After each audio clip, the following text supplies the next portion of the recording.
Well, there you are. The sun is scorching, you're thirsty. All you can think about is water and ancient bones under your feet. You're wandering through the Sahara, the largest hot desert on Earth. Right now, you're crossing a stretch of sand called Whale Valley. And all over these 75 square miles of land, fossils cover the ground so thickly that you can't help but step on them. Paleontologist Hesham Salam says it's an unusual picture in this place. The bones are poking right out of the cliffs, as if they're calling to you to come check them out. You can spot ribs scattered all over the place. Look at these vertebrae, they're giant. Ooh, the creature they once belonged to must have been up to 65 feet long. The fossils show that the animal had a streamlined body like today's whale, but still had features like hind legs and feet. For scientists, it means a very exciting thing. They might have discovered a fully intact skeleton of a prehistoric whale. It was an animal that lived in this area when Egypt was underwater.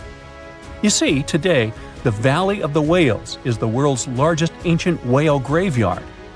You're likely wondering what marine animals are doing in a desert more than 100 miles away from the nearest coast.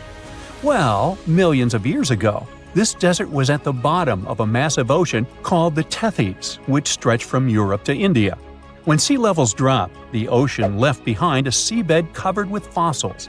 And today, the fossils of some of the earliest known whales rest here, which gives researchers a peek into how today's massive ocean whales may have evolved. The fossils here are super detailed, even with some stomach contents still intact. Uh-oh. Scientists have also found fossils of ancient sharks, crocodiles, and turtles, helping to recreate what this marine world looked like millions of years ago. Now, the first whale bones were discovered in 1902, but it wasn't until the 1980s that people really started to explore the area, only when access to this area became better. Sadly, some fossils had been taken away by collectors before the site turned into a protected area. Most of the fossils are just under the surface, slowly revealed by erosion. Whale Valley gives us an amazing glimpse into millions of years of ancient coastal marine life. But let's move further. Ancient whale fossils aren't the only discovery you're going to make today. For over 150 years, scientists have been puzzled by a strange creature that lived millions of years ago. But now, thanks to some amazing fossils found in Morocco, they've finally figured it out. Look at them. These creatures are called blah blah blah. Nah, I'm kidding. Stylophorans. They look like flattened armor with a long arm sticking out. Researchers discovered these creatures in 2014 and were shocked. The fossils dated back around 478 million years. They found around 450 specimens, and to their surprise, some even had soft tissues preserved, which is super rare. Before this, they only knew stylophorans from their hard parts. Originally, scientists thought these creatures were good old echinoderms, animals like sea urchins and starfish. But new discoveries prove that they had a core body and feeding arm similar to modern starfish, complete with a water vascular system to help them move and eat. This finding ends a long debate about where stylophorans fit in the animal family tree. Now we know they're related to echinoderms, but are more advanced because they don't have the typical 5-ray symmetry. Ooh, come here and look at this giant fossil. It was found in the Sahara and gave scientists new insights into the Spinosaurus, the largest carnivorous dinosaur we know about. These 95 million-year-old remains also confirm that it was the first known swimming dinosaur. The Spinosaurus had flat paddle-like feet and nostrils on the top of its crocodile-like head, perfect for staying underwater. It was a pretty weird dinosaur with a long neck, trunk, tail, and a 7-foot sail on its back, so it must have spent a lot of time in the water. At over 50 feet long, Spinosaurus might have been even larger than T-Rex. The first Spinosaurus remains were discovered about 100 years ago in Egypt, but only this new fossil, found in Morocco, helped scientists reconstruct this dinosaur for the first time. Researchers paid attention to the creature's shorter hind limbs and wide claws. These features point to adaptations for life in the water. Its snout and dense bones also suggest it was a swimmer, while its spiked tail likely attracted mates. Hey, good looking, come here often? And here's another astonishing find made in Tunisia, the remains of Machimosaurus rex. Now, so far it's believed to be the biggest crocodile ever. This ancient croc was about 32 feet long and weighed around 66,000 pounds. It was a top predator around 130 million years ago, and its skull was over 5 feet long.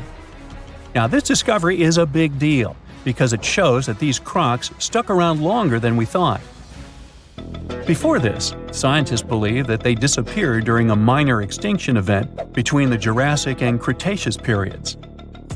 Now, let's go back to the fact that the Sahara was once underwater, and some of the largest sea creatures ever lived there. A study published in the Bulletin of the American Museum of Natural History speaks about an ancient body of water called the Trans-Saharan Seaway. It existed between 150 million years ago, covering parts of Western Africa. Scientists spent 2 decades trying to recreate this prehistoric underwater world. They found it was warm and shallow, home to some pretty terrifying creatures, including 5-foot-long catfish and 40-foot-long sea snakes. Yikes! The seaway was cut off from larger oceans for long stretches, which may have helped these predators grow larger because resources were always available. It's a classic case of evolution at work, leading to what scientists call gigantism in isolated environments. But all that water didn't just disappear with no trace. Under the sands of the Sahara, scientists have discovered a massive ancient lake, which they're calling a megalith. Makes sense? This lake formed around 250,000 years ago when the Nile River flooded the eastern Sahara. At its biggest, this lake covered over 42,000 square miles. It's about half as big as Kansas. They also found evidence of a smaller lake, 93 miles west of the Nile, at a slightly lower level and covering 18,600 square miles. All of this adds to growing evidence that once, North Africa had many lakes that might have created migration routes, helping early humans move across the continent. Now, in the Sahara, you can find not only fossils of bizarre animals. In May 2020, some weird rocks with greenish crystals were discovered in a sandy region in southern Algeria's Sahara Desert. When scientists checked them out, they found out these rocks weren't from Earth. They were actually pieces of a meteorite called Erg-Chek 002. This meteorite is super old, like the oldest volcanic rock ever found. It melted ages ago in the fiery heart of an ancient protoplanet that no longer exists. Researchers had recently published a study in Nature Communications, revealing that they have analyzed lead and uranium isotopes in Erg-Chek 002 and found out it's more than 4.5 billion years old. Another cool discovery made in the Sahara is quite unexpected. A few years ago, scientists found what they think are the world's oldest colors, and they're bright pink. These pigments were uncovered from rocks that are around 1.1 billion years old in the Sahara Desert. The colors came from microscopic organisms, as animals didn't exist back then. The discovery was made by a PhD student who crushed the ancient rocks and analyzed the pigments. These pink pigments are actually ancient chlorophyll from photosynthetic organisms that lived in an ocean that's long gone. Researchers are now sure that this finding could help explain why larger, complex creatures showed up much later in Earth's history. Before these colors were discovered, scientists didn't know what was missing in the food chain that delayed the evolution of larger animals. Now they understand that tiny cyanobacteria were at the bottom of that chain. Apparently, this discovery is not just about finding some old pink stuff. Scientists believe it's a breakthrough in understanding the history of life on Earth. Archaeologists have been studying Petra in Jordan for 200 years, and in 2024, they found something they had never seen before. It's a tomb with at least 12 complete human skeletons and artifacts that are over 2,000 years old right in front of the treasury. Bronze, iron, and ceramic items were placed with the deceased, which shows how people honored their loved ones when they passed away. It's a rare chance for scientists to learn more about the Nabateans, an ancient group of Arabian nomads who built Petra. The objects found in the tomb under Petra's treasury are in amazing condition. but the skeletons became fragile because it's damp inside the tomb. They plan to study the remains and extract DNA to see if the people in the tomb were related. While some scientists are solving tomb mysteries, others have trained AI to find new ancient sites for them. They've created an algorithm that works with a special type of satellite imagery.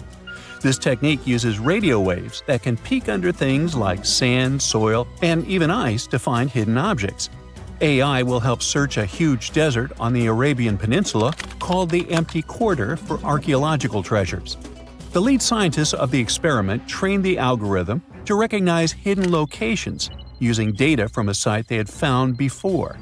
The new tech can discover buried structures within 20 inches, which is very precise. Another groundbreaking tech, LiDAR, which means light detection and ranging, helped archaeologists reveal new hidden cities all around the world. LiDAR can see big structures beneath layers of vegetation and map even subtle changes in ancient landscapes. They use it to scan large areas from a small plane flying over places that aren't so easy to study from the ground, like dense jungle. In 2024 alone, they found new Maya settlements in southern Mexico, gardens, roads, and rivers in Ecuador's Amazon rainforest, ancient ruins on the Pacific island of Tonga, and the remains of 2 medieval cities along the Silk Road route in Uzbekistan. Maybe some smart technology can also explain what Marge Simpson is doing on Earth in an ancient Egyptian tomb from 3,000 years ago. The drawing, featuring a woman with yellow-colored skin, a blue crown, and a green outfit, is alarmingly like the famous cartoon character. If you don't see a resemblance here, I hope you'll at least enjoy an amazingly well-preserved necklace with amethyst and agate beads. It's from another recent find from Egypt, an ancient tomb with 11 sealed burials near Luxor. Archaeologists also found 2 copper mirrors, one with a lotus-shaped handle and the second with a unique design of the deity of the sky, women, fertility, and love in ancient Egypt. The hair of the figurine was originally made from almost 4,000 mud beads. Another awesome find from 2024 is an ancient Greek shrine with intact burials, a sarcophagus, and plenty of gold inside. They think it was built before the year 300 before the Common Era, and the marble lions, also found inside, were made from the same marble as the Parthenon in Athens. Greece is so full of ancient treasures that the city of Thessaloniki will house around 300,000 of those artifacts in their new subway system. Meanwhile, archaeologists in France have found a monument unlike any other, and they can't figure out what it was used for. It's direct proof that people used to live here between the Neolithic and the early Iron Age periods. The coolest part is a monument made of 3 unique shapes that fit together like puzzle pieces. Some gravel found in the monument could mean there used to be a wooden fence called a palisade. People who built it probably used it for protection or decoration. The team studied the layers of soil around the monument to learn more about its origins. The only tools found so far were sharp flint stones, not the cartoon characters, which were used during the Neolithic period. The next step will be radiocarbon dating to figure out exactly how old the site is. Now, the oldest saddle ever found so far was found in the grave of a woman near the edge of the Taklamakan Desert in northwest China. This saddle is the oldest ever discovered. It was crafted from pieces of leather that were sewn together and stuffed with straw and animal hair to make it soft. Now, normally, things made from natural materials like this don't last very long because they rot or fall apart. But the Taklamakan Desert is so dry that it helped preserve the artifact. The herdswoman who used the saddle was buried in her full riding attire, so this proves that not only men used saddles and took part in herding and traveling. Now let's shift to Guatemala, where an ornate jade mask made by the ancient Maya people was waiting for centuries to be discovered. Scientists use radiocarbon dating to figure out the age of the mask. They believe the mask may represent a Maya storm deity, a powerful figure in their mythology. These kinds of masks were often made to honor Maya royalty, and they were placed in the tombs of kings and queens when they were buried. The king's tomb was also decorated with carvings made using tools crafted from volcanic obsidian. After 15 years of searching, scientists may have finally figured out where the altar stone of Stonehenge comes from. They compared the tiny minerals inside the altar stone with rocks from many places in Wales and England and ruled out lots of spots. Then they found the perfect match with a place in Scotland, more than 466 miles away from Stonehenge. This area might even be Orkney, a group of islands in the far northeast of Scotland where a lot was going on during the Neolithic period. The big question now is how ancient people moved such a massive stone so far. The altar stone is over 16 feet long and weighs more than 6 tons. The new theory is that they might have used boats to carry it across the coastline and rivers. Once it was close to Stonehenge, they theoretically dragged it across the land using wooden sleds, ropes, and a lot of teamwork. Meanwhile, in the north of France, an ancient home popped to the surface during the construction of a new house. It turned out to be a luxury urban house for the elite from the 2nd century of the Common Era. The inside of the house was destroyed by a fire, but under the destroyed layer, there are beautiful real-size fresco paintings. Turkish archaeologists unearthed the arm and foot bones of elephants that lived around 9 million years ago. They also found fossils of early horses, giraffes, and even saber-toothed cats. They've already identified 43 distinct types of animals from this site and collected more than 4,000 fossils. One more cool find from Turkey is a 64,000-year-old workshop inside Longu Cave. It looks like people used it for 24,000 years non-stop. There are some tools inside, like flakes and blades, which were made inside the workshop. In eastern Turkey, a farmer accidentally found a 1,000-square-foot mosaic from the late Roman or early Byzantine period just beneath the dirt. Experts say it's a one-of-a-kind thing from this region, and is still in one piece after all this time. The pattern shows dozens of trees, plants, and animals that were found in ancient Turkey. There could be more treasures in the area, so they plan to keep digging. Our final stop will be in Sicily, where archaeologists uncovered a huge ancient thermal complex. Inside, they found 2 rooms with floors covered in colorful mosaic designs, along with a large courtyard surrounded by arched wings. As they kept digging, they discovered more parts of the ancient city. They found new roads and the remains of a huge complex, along with stretches of old stone walls that were part of the city's fortifications. These discoveries are helping scientists imagine what the city might have looked like during ancient times. No one knows for sure whether the bathhouse was built by the Greeks or the Romans, since both civilizations lived in Sicily long ago. Back in December 2012, a lot of people were freaking out over the idea that the world might end in some catastrophic event. And it was all thanks to the famous Maya calendar. This ancient way of tracking time had been the subject of endless speculation. But one of its biggest mysteries was definitely an 819-day count found in some versions of the calendar. No one could explain why it was there or how it worked, until recently, when a group of researchers from Cambridge might have finally cracked the code. First things first, how does the Maya calendar work? So the system the Maya civilization used to track days was based on something we now call the calendar round. Think of it like 3 interlocking gears. These are 3 cycles working together. The first is a 365-day solar year, known as Hab. The second is a cycle of 20 names. And the third is a cycle of 13 numbers, which forms a 260-day sacred calendar, called Solkeen. Just like we'd say something like December 25th, 2025, they named their days based on how these 3 cycles lined up. For example, here we have the day 3 Manik and the 14th of the month Hop. It takes 52 years for the 3 cycles to align in the same way again. After that, the days start repeating. But this is where things start to get more complicated and mysterious.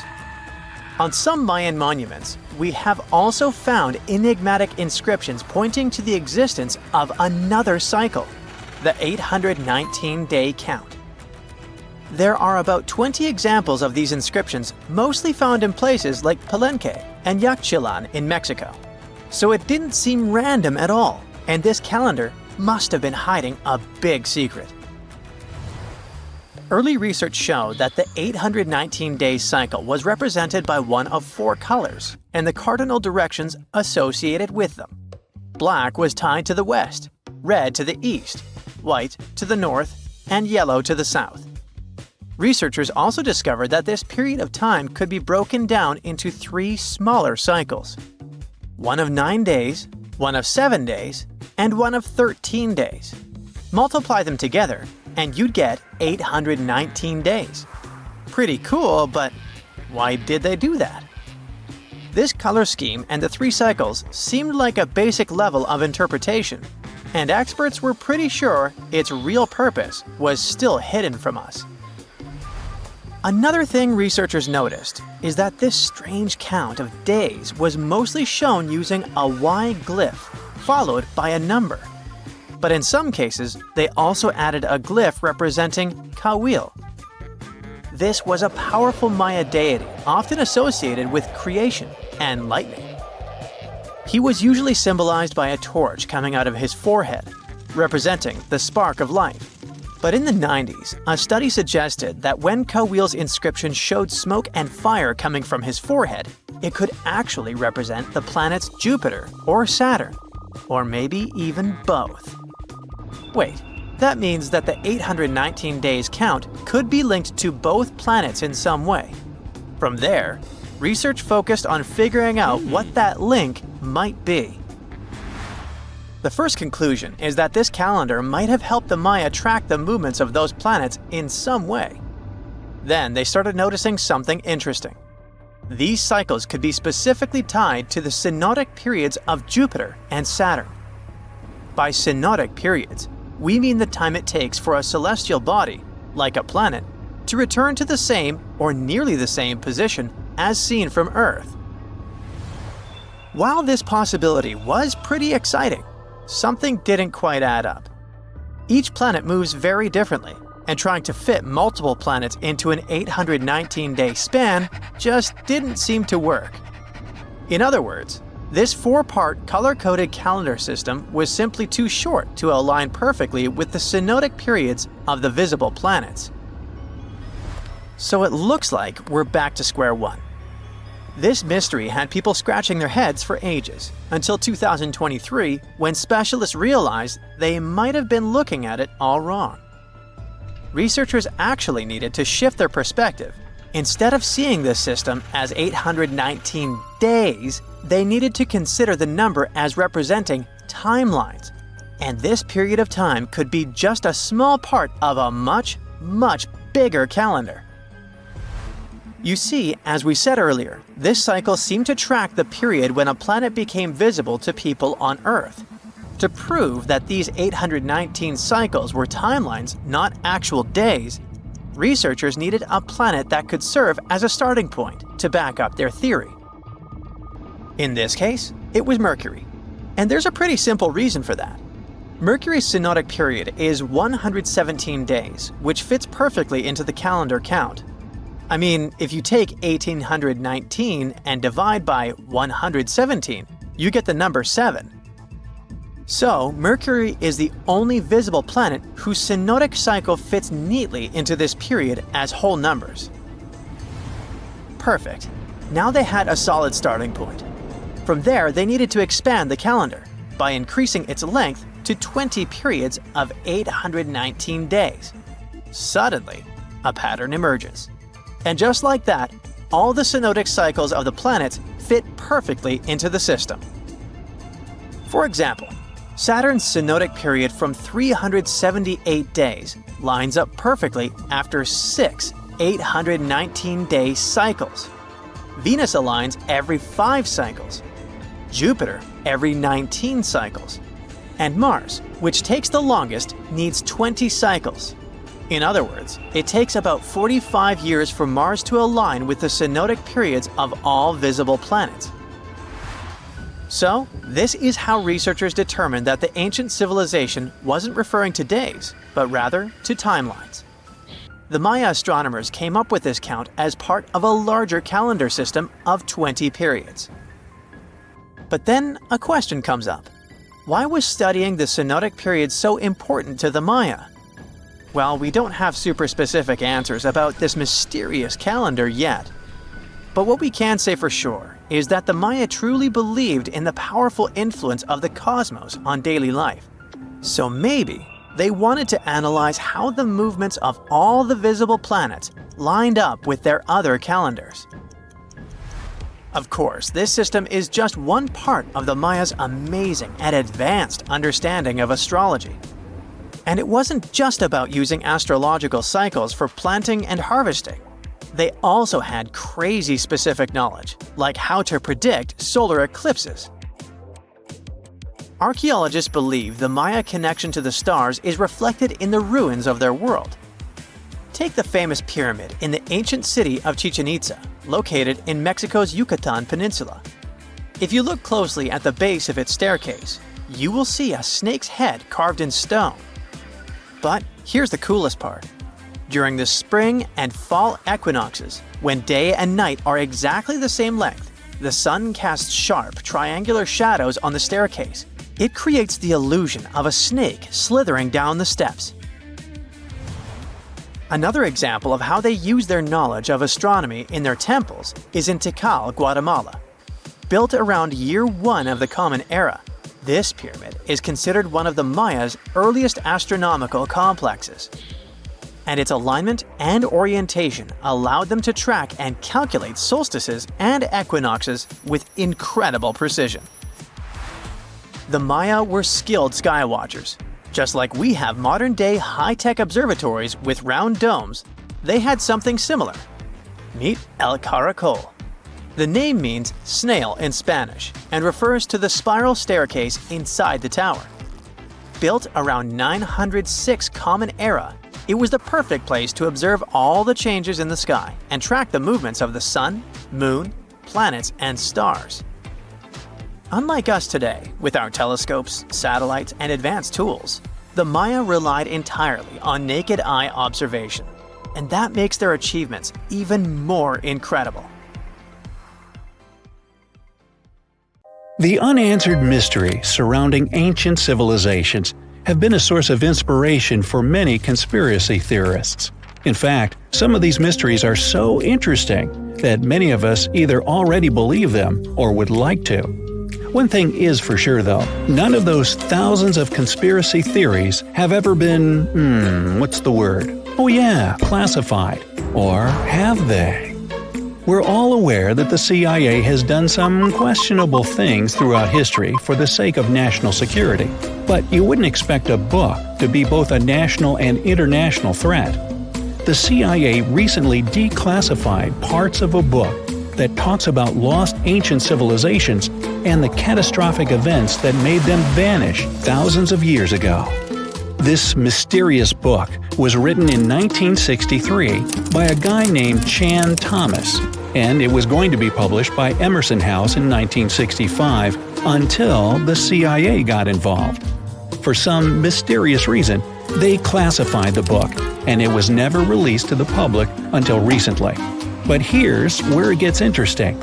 The book was declassified in 2013 due to the Freedom of Information Act, but it wasn't released to the public until 2016. And what was released truly raises a few questions. The original version of this document was 284 pages long, but the PDF essay that was released was heavily censored, with just 57 pages, which makes it 1/5 of the whole document. The pages were edited before they were released to the public in such a way that you wouldn't even notice that the other pages were missing. Now, no one really knows why this book was classified in the first place, but it has some interesting content from what I've gathered. The author of the book had quite the imagination and a huge love for ancient civilizations. And even though what he had to say is very thought-provoking, some of it is just bizarre. He believes that our planet is locked into a never-ending cycle of pole shifts and Earth crust displacements that are responsible for the mass extinctions of many civilizations which existed more than 6,000 years ago, even before the Sumerians. He believed that these events caused more damage to the Earth than meteors, and he bases this theory on a few artifacts that exist around the world, but weren't really noticed until recently. But I'll get into that in a bit. Those mass extinctions that the book talks about include the end of the Ice Age, when huge 2-mile-thick ice sheets disappeared from northern Europe, Northern America, and Canada, and caused 100 species to go extinct. And here's how the author illustrates his hypothesis. He believes that there was a geomagnetic pole shift which caused catastrophic changes to both the atmosphere and the Earth's crust, resulting in the extinction of many civilizations over time. Now, even though the geomagnetic pole shift is a real thing, it doesn't just happen overnight. It happens really slowly, only about every few 100,000 years, according to scientists. But it's a bit more complicated than it sounds. It is a well-known fact that the North Pole is somewhere above Alaska, and the South Pole is close to the middle of Antarctica. Now, these are the geographic poles, and they'll always be north and south. However, the Earth's magnetic poles flipped a few 100,000 years ago. So if you had a compass, let's say 700,000 years ago, it would instead point south and show you the Antarctic. But the author of the book has a different theory. He believed that the flip of the north and south magnetic poles doesn't happen every few 100,000 years, but every 12,000 years, and that this flip occurs in just a few hours, causing a catastrophic apocalypse. He thinks this happens as a result of an explosion inside the Earth's core. This explosion causes the magnetic poles to flip, but it also causes the Earth's crust to move. According to the book, due to these catastrophic events, a lot of the Earth's continents that were submerged underwater rose above sea level in just a few hours. Now, here's where it gets interesting. The author also states that the Peruvian Andes were beneath the ocean before the last pole shift. And even though it seems far-fetched, since the Andes are approximately 22,000 feet above sea level, there was evidence to support that claim in the late 80s. Scientists found whale bones and fossils that are said to be millions of years old on top of the Andes and the Himalayan mountains. It's also suggested in the book that the deep freeze the Earth went through during the Younger Dryas event caused the Gulf Stream to be disrupted, and he points to some interesting evidence to support that theory. Frozen mammoths were found trapped in blocks of ice with food still in their mouths. Now, this is a true mystery, because freezing cold weather is in their nature, and they were among the few animals that could truly survive in the Ice Age. So, what could have caused them to freeze so quickly? Kinda makes you go, doesn't it? The document describes the Great Pyramid of Giza as a true enigma as well. The Pyramid of Giza is made out of 2.5 million stone blocks that are placed on top of each other with great precision. It's close to 750 feet wide and more than 450 feet high. To this day, we're still not able to explain how it was constructed, and it's quite difficult to understand the internal design as well. On the inside, the pyramid has no similarities to the other pyramids, and, despite popular belief, there were no mummies found in any of them. If you think that's a bit weird, wait for the next one. There are absolutely no hieroglyphs found in any of the pyramids, and that goes both ways. What do I mean? There are also no pyramids, or anything that resembles a pyramid, in any hieroglyphs either. Mr. Thomas believes that the pyramids were created hundreds of thousands of years before the Egyptians by a civilization that went extinct. Speaking of civilizations, in his book he even mentions the Greeks. He claims that in Greece, there was another ancient race of people that went extinct as well. He claims they were extremely tall with blue eyes and blonde hair, and had access to advanced technology that the Greeks couldn't have known about in their prime. Now, before we drift too far away from the stone blocks, let's talk about another mystery, the temple in Baalbek, Lebanon, and its ginormous foundation blocks. Those stones, which make up the Heliopolis, were also used for the temple in Rome. The foundations of the temples are made of 900-ton trilithon stones, and according to the author, this is proof that there must have been a lost ancient civilization with advanced technology. Now, most archaeologists claim that those stones were made by the Romans, However, there's no evidence to support that. The Romans didn't have the technological equipment to make the stones or lift them. So, you might think, what if they just made them in that place right then and there? Well, those stones were also lifted 30 feet high and were placed next to each other with mathematical precision. And let's not forget about the blocks on top of the Heliopolis in Lebanon, which weigh about 800 tons each. But wait till you hear the next one. The Romans don't even credit themselves for these stones. They claim that they built up the sides, but they don't take credit for the extraordinarily large and heavy foundation stones. The author also makes an interesting point about the distance between the Roman capital and Baalbek in Lebanon. Why would the Romans build the world's largest monolithic stones in such a remote area, and so far away from their capital, and never take credit for it? Well, folks, it's a mystery to me. Now, let's move on to the most intriguing enigma, Easter Island, which is located in the middle of the Pacific Ocean, or nowhere, if you will. The author questions how people found it or even settled in such a remote island that long ago. One of the signifiers of Easter Island are the Moai statues, and the mystery surrounding who they depict and why. What's an even bigger question is how they were created, moved, and positioned in the places they were found. According to this declassified document, Easter Island was part of the now lost continent named Mu, and it was sunk in the Pacific Ocean in a disastrous cataclysm that happened during one of those pole shifts.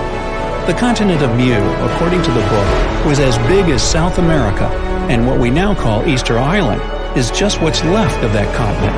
The author also believes that this is what happened with the lost city of Atlantis as well.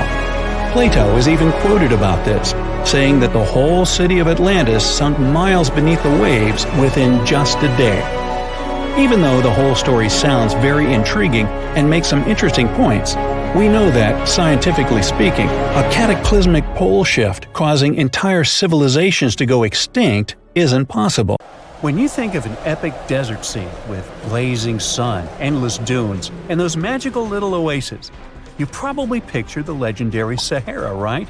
But what if I tell you that 11,000 years ago, this vast expanse of hot sand looked totally different than it does today? Yeah, I don't know, I wasn't around then. But I'm told that back then, what we now call a desert was a lush paradise, brimming with lakes, rivers, grassy plains, and even woodsy forests. So, where did all this water go? There are many stories about the distant past of our planet when deserts were covered with jungles and forests. And then something happened, like changing climates or colossal earthquakes, and it all turned green lands into dunes. But how about a theory that Sahara became a desert because of humans and goats? The Sahara has seen its fair share of wet and dry drama throughout the ages, mostly thanks to little shifts in Earth's orbital tilt, causing variations in how much solar radiation hits the atmosphere. There were even times called the African humid periods, when the rain would pour in and transform the dry landscape into a bright green haven. But between 8,000 and 4,500 years ago, something really funky happened to this region. Certain areas went from humid to dry way too fast to explain it by just orbital changes. In the blink of an eye, the lush Sahara turned into the Sahara we know today. Now, if you ask scientists why it happened, they will tell you, oh, it's just poor parameterization of the data. Bet you didn't get it, did you? What? Well, right, let me translate it from scientific to common human. It means they really don't know the answer themselves, and they got a bunch of missing puzzle pieces. But as scientists sifted through ancient dirt and pollen samples, they spotted a quirky trend. Wherever there were pastoralists, also known as humans with their domesticated animals, the plant life seemed to shift. It was as if every time humans and their furry friends meandered through the greenery, they turned it into scrub and desert right behind them. Oops. Yep, chances are that by overgrazing, humans were sapping moisture out of the atmosphere, since plants give off moisture, which helps make clouds and making things even sunnier, leading to a quicker end of the humid vibes. Plus, our ancestors may have been getting a little too cozy with fire for land management, further speeding up the desert takeover. Anyway, scientists are sure that this lush Sahara would have turned back into desert eventually, even if humans hadn't shown up, thanks to Earth's natural rhythms. So there's no need to pin this abrupt change solely on humans. It could simply be about nature getting feedback from vegetation and dust cycles. It's difficult to determine what caused these changes, as it's all interconnected. During the last humid period, the Sahara was filled with hunter-gatherers. As things got a little drier, they started herding animals for food. The weather pushed people to herd cattle. It's also possible that grazing sped up the landscape degradation. So, which came first, the chicken or the egg? Or in this case, the human or the cow? It's tough to tell with the evidence we have now. Now today, it's safe to say that water is no longer that big of a problem in the Sahara, even though it's a huge desert and the times of lush forests there are long gone. But technology's got us covered. For example, the Nubian Sandstone Aquifer System, the biggest underground water stash on the planet. It's nestled beneath the Sahara Desert's eastern edge and stretches across 4 northeastern African countries – Sudan, Chad, Libya, and Egypt, covering a whopping 770,000 square miles and holding around 36,000 square miles of groundwater. Just look at the pipes transported when it was being built. It's the world's largest irrigation project. No wonder it's feasible to thrive in the Sahara today. But imagine thriving in the Sahara Desert with just one water source. Sounds like a tough gig, right? But the ancient Garamantes did just that, surviving and even thriving for nearly 1,000 years without monsoons or rivers flowing to their desert paradise. These clever folks were the trendsetters of urban life in the sands, and even the Romans couldn't help but notice their genius. While many thought they were just desert-dwelling savages, the Garamantes were busy building an empire in one of the toughest climates on Earth. But how did they do that? Well, they got crafty and dug a whole bunch of underground tunnels to tap into a massive sandstone aquifer. They were literally squeezing every drop of life from under the dunes. But recently, research showed that the Garamantes weren't just hardworking, they were pretty lucky too. The Garamantes had an underground aquifer that brought water up to a hill where they built over 500 fogaras, which are irrigation systems, some stretching as long as 2.5 miles. It was like sipping water through a straw, which let them irrigate their crops for nearly a century, especially since even a little rain would help recharge the system. But eventually, due to rain insufficiency, the aquifer ran low, and reaching it again would have meant digging more tunnels and relying on more people. That's a tough problem, considering these people were in the middle of food and water shortages.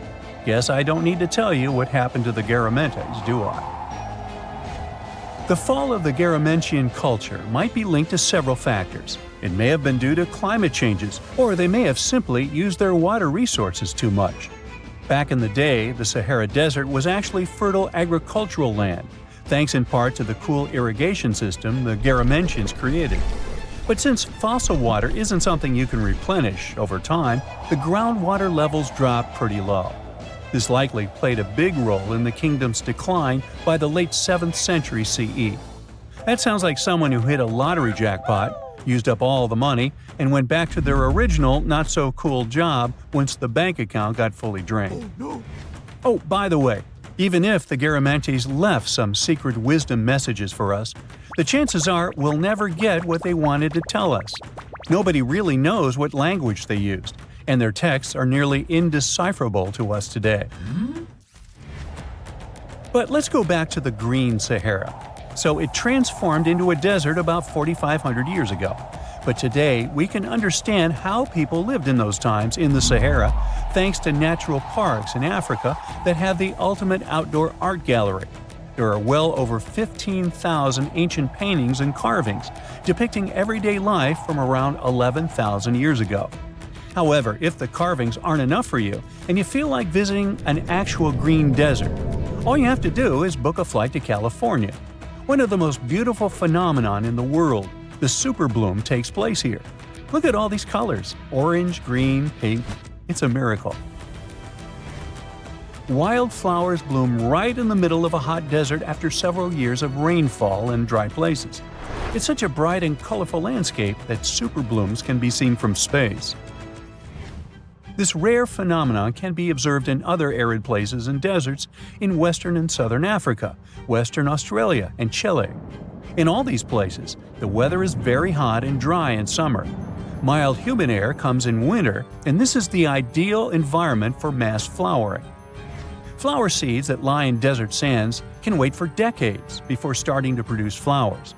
When the hot sun destroys all the weeds and grass, and the rainfall becomes enough to moisten the soil, the seeds are kind of like, well, okay, now it's our turn to play a big game. And then hundreds of thousands of tourists come to take photos and post these beautiful pictures on social media. And this, unfortunately, is one of the main dangers for flowers. Therefore, if you find yourself in a place like this, don't pick the flowers and don't trample on them. Stay on the path, don't litter. Take only pictures and leave only footprints. You get it? Good. In 1850, French scientist Auguste Mariette went to Egypt looking for manuscripts, but accidentally found a head of a sphinx sticking out of the dunes. He cleared the sand and figured out the sphinx was guiding the entrance to some underground construction. Several months later, he finally entered the Serapeum of Saqqara. Inside, he found an enormous granite sarcophagi with remnants of 64 bulls. Scientists are still amazed by the tech that the ancient Egyptians used to transport those enormous boxes. The Serapeum was built around the year 3000 before the Common Era. It was an underground tomb built to honor the sacred Apis bulls of ancient Egypt. It had a long hallway, almost 500 feet long, with giant stone rooms on both sides. Some of the sarcophagi weighed as much as 50 average cars, and all of them were made with super precision, with exact 90-degree angles. These sarcophagi were beautifully decorated with hieroglyphs and carvings that told stories about the lives and importance of the Apis bulls. Now, there are 24 sarcophagi left. In ancient Egypt, Apis bulls were very special animals connected to the deity Ptah. They thought the bulls carried Ptah's spirit and wisdom, helped the pharaoh, and protected the Egyptians. Priests looked for special markings on young bulls to find Apis bulls. It could be a white triangle on its forehead, which symbolized divine light, a shape on its back like a vulture's wing, and a scarab shape under its tongue, which stood for rebirth. If a bull had these signs, they believed it was chosen by Ptah and treated it like royalty. The chosen bulls lived in a special temple in Memphis, the city where they worshipped Ptah. They received the best care and offerings from visitors who wanted their blessings. When an Apis bull passed away, it was treated with great honor and mummified. When Mariette entered the Serapeum, he noticed traces of rollers on the gallery's floor and found 2 wooden horizontal winches. Each had 8 levers. Later, other explorers saw double rails. The burial chambers were lower than the hallway floor. To get the boxes into place, workers filled the chambers with sand so the sarcophagi could be rolled in straight. Then they slowly removed the sand to gently lower the boxes into perfectly cut spaces in the bedrock. A carved stone sign found in the Serapeum said it took 28 days to move just one sarcophagus and its lid into its spot during the time of Ptolemy II. The extreme precision of the sarcophagi with 90-degree angles also has an explanation. Ancient Egyptians wrote texts, or rather, papyrus, on geometry a long time ago. It shows that they knew the approximate number pi and could calculate the volume of a pyramid with its top cut off. If they could figure out complicated math like that back then, it makes sense that they could also carve perfectly flat surfaces 500 years later. All this sounds pretty legit, but some people think certain things don't add up here. The size of boxes is way larger than the size of bulls, yet they buried pharaohs in tiny coffins that barely fit their bodies. The sarcophagi are made out of granite with crazy precision, and they could have just used limestone, which would have made things way easier. The transportation of the boxes seems pretty simple, but only in theory. If one person could pull about 440 pounds, then at least 250 people would be needed to pull just one box. The tunnels in the Serapeum are really narrow, only about 2 feet wider than the boxes themselves. There's no way hundreds of people could have squeezed into those tight spaces to pull the boxes. And even if they did, how would they turn the box in the cramped corridor, lower it into its niche, and place it perfectly in the middle? Somehow, they did this 24 times, and every box is centered perfectly. Plus, the chambers were dusty, and there were no signs of soot from lamps. This means they must have worked in almost complete darkness. The real use of the boxes could also be different. A long time ago, even before the Egyptian pharaohs ruled, the local people already knew how to use fermentation. It happens when tiny organisms called yeast eat certain ingredients like starch and turn them into gas and ethanol. So someone in ancient Egypt probably put food like barley, bread, and even meat inside a giant stone box, then closed it tight with a heavy lid. These stone boxes, carved from granite, were so precisely made that they were almost completely sealed, so nothing could escape from it. As the yeast inside the box started working, it created more and more CO2 gas. It built up pressure inside the box. The granite boxes were incredibly strong. They could handle more pressure than a car tire can hold. When granite was squeezed under such pressure, its crystals produced a tiny electric charge. This effect was possible because granite contains quartz, a material that reacts to pressure this way. The process also needed meat or animal parts, possibly to help the yeast grow better. Meat contains something called oleic acid, which yeast needs to keep growing and to survive the bad effects of the ethanol it produces. As the pressure inside the box kept growing, the combination of gases and electricity made these boxes not just ancient fridges, but powerful energy systems. Over time, the pressure inside got so strong that it could push the lid open and the gas would escape with a pop. But when people rediscovered the Serapeum in 1850, they found old drawings that showed piles of stones stacked on top of some of the box lids. So, someone long ago probably tried to make the lids even heavier by adding extra weight to make it harder for the gas pressure to push them open. This extra weight also meant the quartz crystals in the granite could keep creating more electricity under all that pressure. If someone opened one of these stone boxes thousands of years later, they would only find bones from bulls that were placed in the box. And that's exactly what Mariette discovered in the 1850s. They opened the Serapeum for visitors soon after the first excavations in the second half of the 19th century. Prince of Wales even had a luncheon with his guests in one of the sarcophagi. Sands and earthquakes made the site inaccessible for a while, but now you can visit it again and try to solve the mystery yourself. With new tech, we could have answers to many other historical mysteries soon. A team of scientists at Chicago's Field Museum of Natural History recently used a special CT scanner to learn more about ancient Egyptian mummies without unwrapping them. They gently rolled 26 mummies on custom carts out to the parking lot, where the scanner was waiting. It took thousands of detailed X-ray pictures of each mummy and their coffins. When all the pictures were put together, they created 3D images that showed what was inside, the skeletons, and some artifacts. The scientists hope these images will help them understand ancient Egyptian burial practices from over 3,000 years ago. Even though the scanning process only took 4 days, it might take 3 years to study all the data. But scientists were able to learn some personal details about the mummies. One of the most popular mummified individuals at the museum, Lady Cheneta, was a woman who lived in ancient Egypt about 3,000 years ago. It looks like she passed away in her late 30s or early 40s. To make sure her body looked complete for the afterlife, embalmers put stuffing in her neck to keep it from collapsing. They also placed artificial eyes in her sockets, so she would have eyes in the next world. She was wrapped in fancy linen and placed in a beautifully decorated coffin. The scans revealed that it had been carefully crafted with a slit at the back, which embalmers used to fit the body. There were also some artistic details on the surface, like markings for her knees. It looks like her burial was on the scale of a high-end luxury car. Imagine you've booked a tour through the jungles of Costa Rica. All of a sudden, you stumble upon a huge stone sphere, nearly the length of a king-sized bed in diameter. How on earth did it end up there? And what does it symbolize? You immediately ask your guide. He's not as amazed as you are and tells you that there are actually several hundreds of them scattered across the south of the country.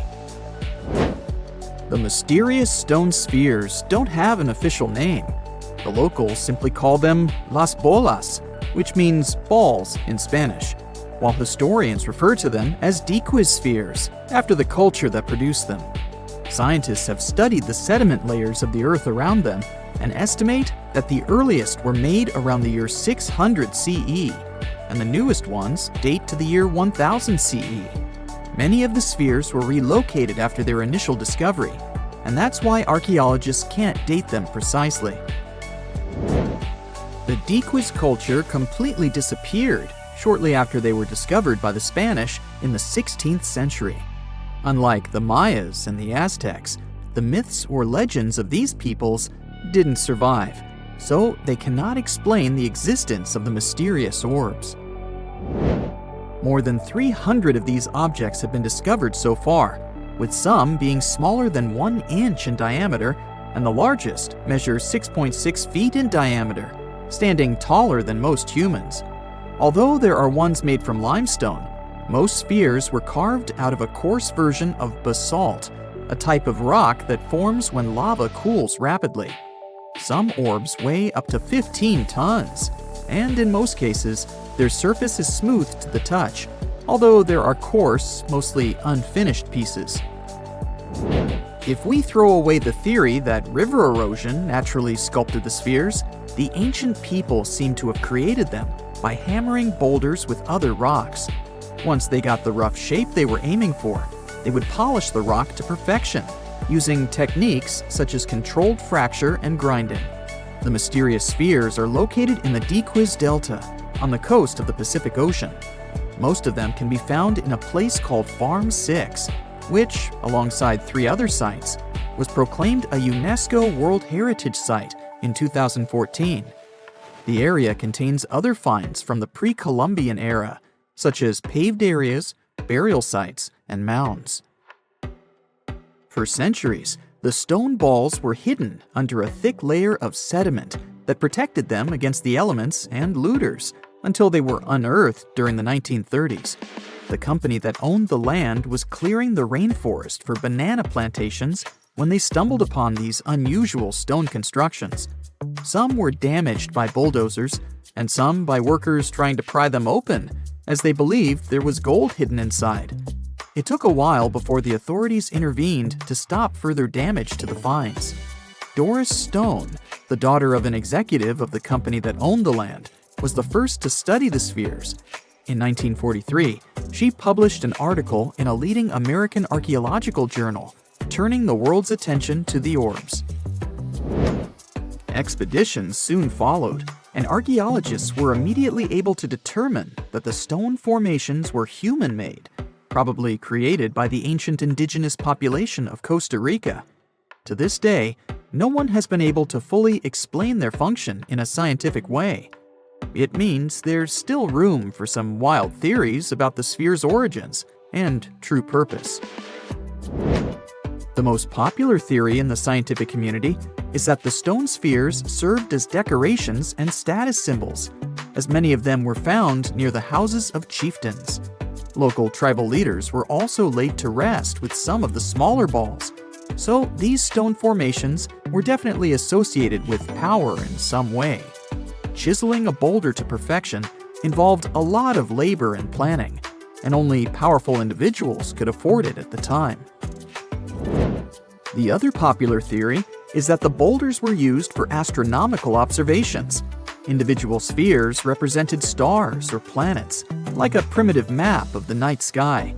Since they were perfectly round, it was easy to roll them around. Before the jungle engulfed them, the area where they were found was a flat alluvial plain, ideal for rolling large boulders around. Another version of this theory suggests that the stones were used as boundary markers, much like modern border stones, which are also mostly made from stone. Finally, legends from other tribes that lived in the area tell of how the spheres were cannonballs that the deity of thunder used to drive away the deity of winds and hurricanes. We still don't know the original purpose of the Costa Rican spheres, but they remain an important part of the country's national identity. The National Museum in the Costa Rican capital, San Jose, has 6 of them in its courtyard. Many other spheres have become prized garden decorations for wealthy Costa Ricans. There's even one at Harvard University. More than a millennium after they were created, the mysterious stone spheres of Costa Rica are still associated with power and wealth. In terms of numbers, the stone orbs are not perfectly round. They are rated as nearly perfect, at 96% spherical in shape.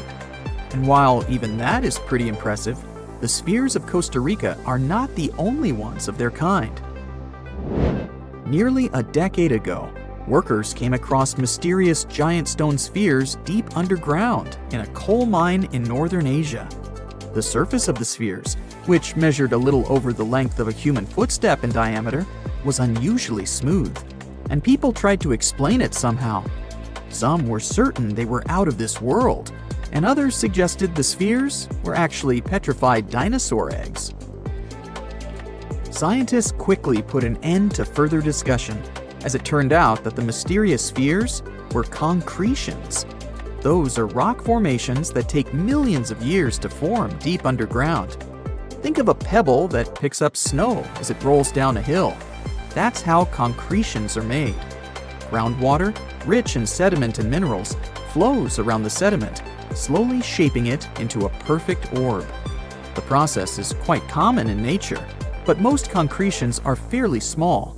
The spheres found in the coal mine grew to their size in the mineral-rich ground, and they were big enough to get the press and the general public interested. Another possible case of concretions is the massive stone spheres found in the Visoko Valley in Bosnia. Samir Osmanagic, better known as the Bosnian Indiana Jones, was the first to explore those objects about as wide as the length of a London bus. He believes the stone spheres were carved by a lost civilization that lived in the area 1,000 years ago. The reddish color of the orbs, though, is proof to geologists that they are indeed concretions, rich in iron content. The Moki marbles, found in rural Utah, are similar in color to the Bosnian spheres. These tiny concretions are the size of toy marbles and consist of a sandstone core and a shell made out of hematite, an iron ore. In South Africa, miners have come across Klerksdorp spheres, which are similar in shape and size to Moki marbles.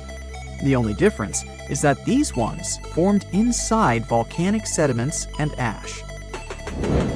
The most intriguing among human-made tiny spheres are probably the orbs found on several Greek islands.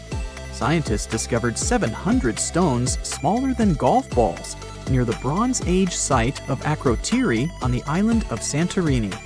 They believe that the finds were between 3,600 and 4,500 years old.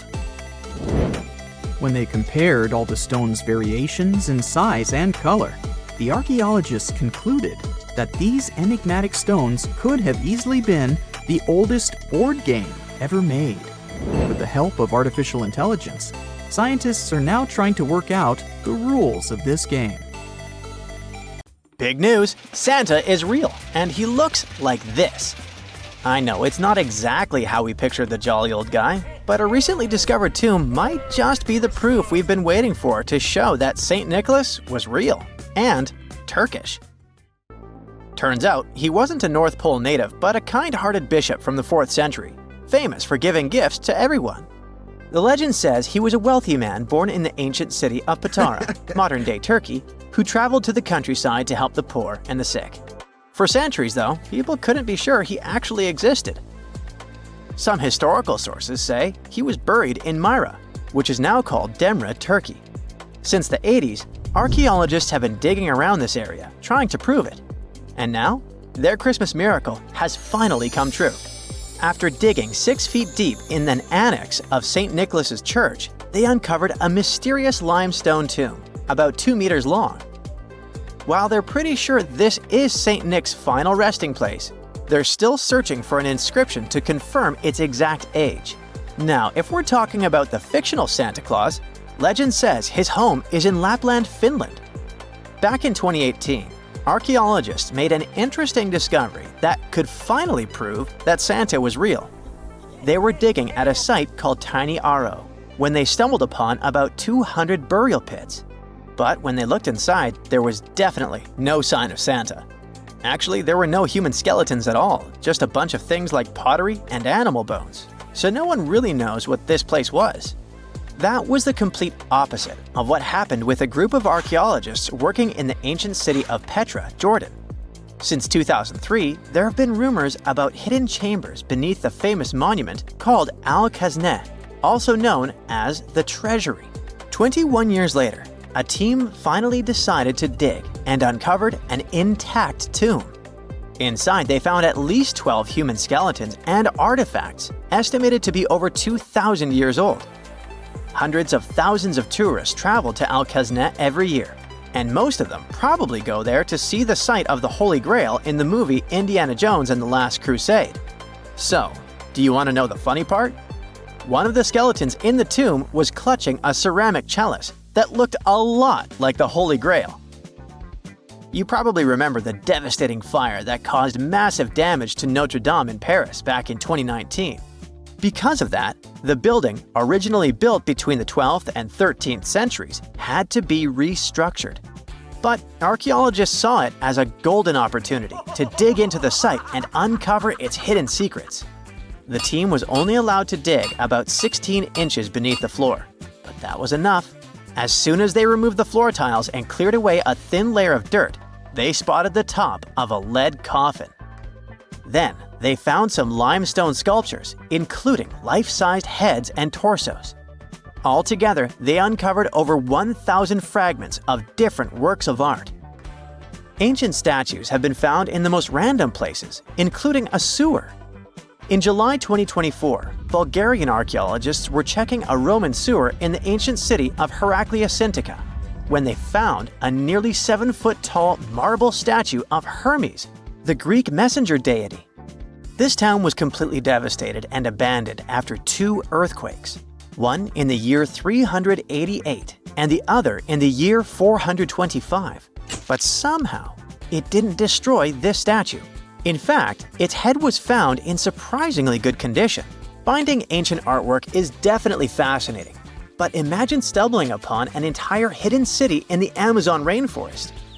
Using high-tech lasers, researchers uncovered a lost civilization with thousands of structures and a whole network of roads, canals, and houses, all buried beneath the dense jungle. This city was built around 2,500 years ago, in an area located in the shadow of a volcano, which, by the way, could have erupted and destroyed this civilization at some point.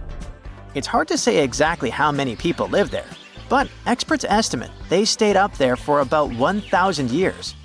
This discovery proves ancient people also had huge organized cities in the middle of the Amazon.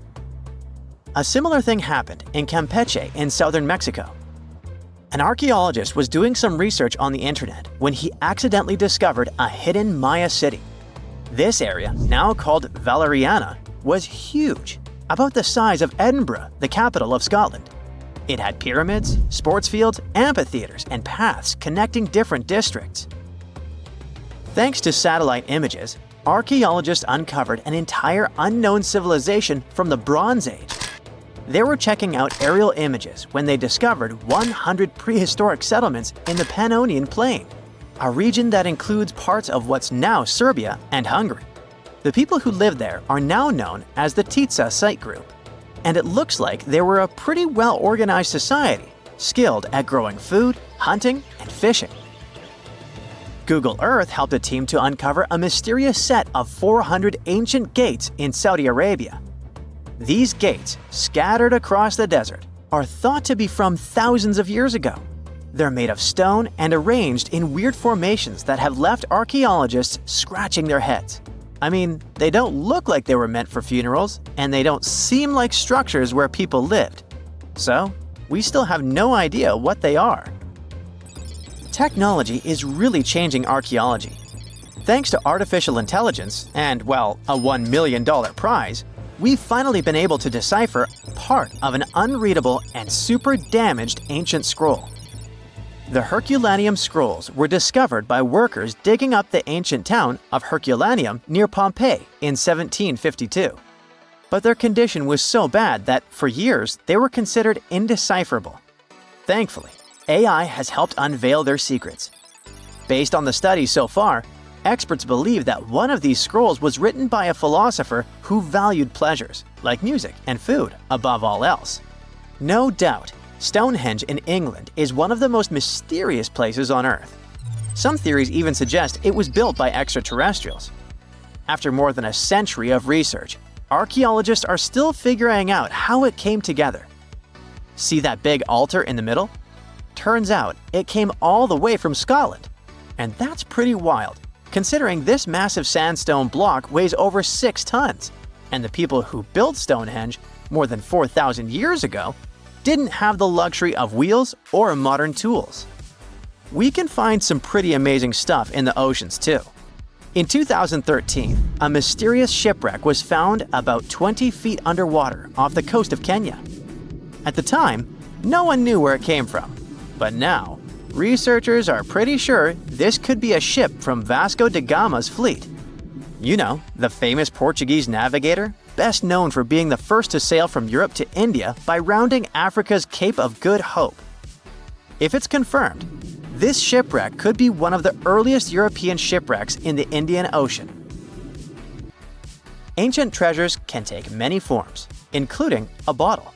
Recently, archaeologists in Norway uncovered a 150-year-old message in a bottle during an excavation of a Viking burial mound. The bottle contained a letter written by Anders Lorange, an archaeologist who worked on the site back in the 1800s, along with his business card and a few coins wrapped in paper. The letter gave some details about the excavation, though it seems Lorange got a few things wrong, like the exact number of Viking shields discovered. At the end of the letter, he wrote a personal note in runic script, "Emma Gade, my girlfriend." So it gave us not only insights into history, but also a peek into his love life.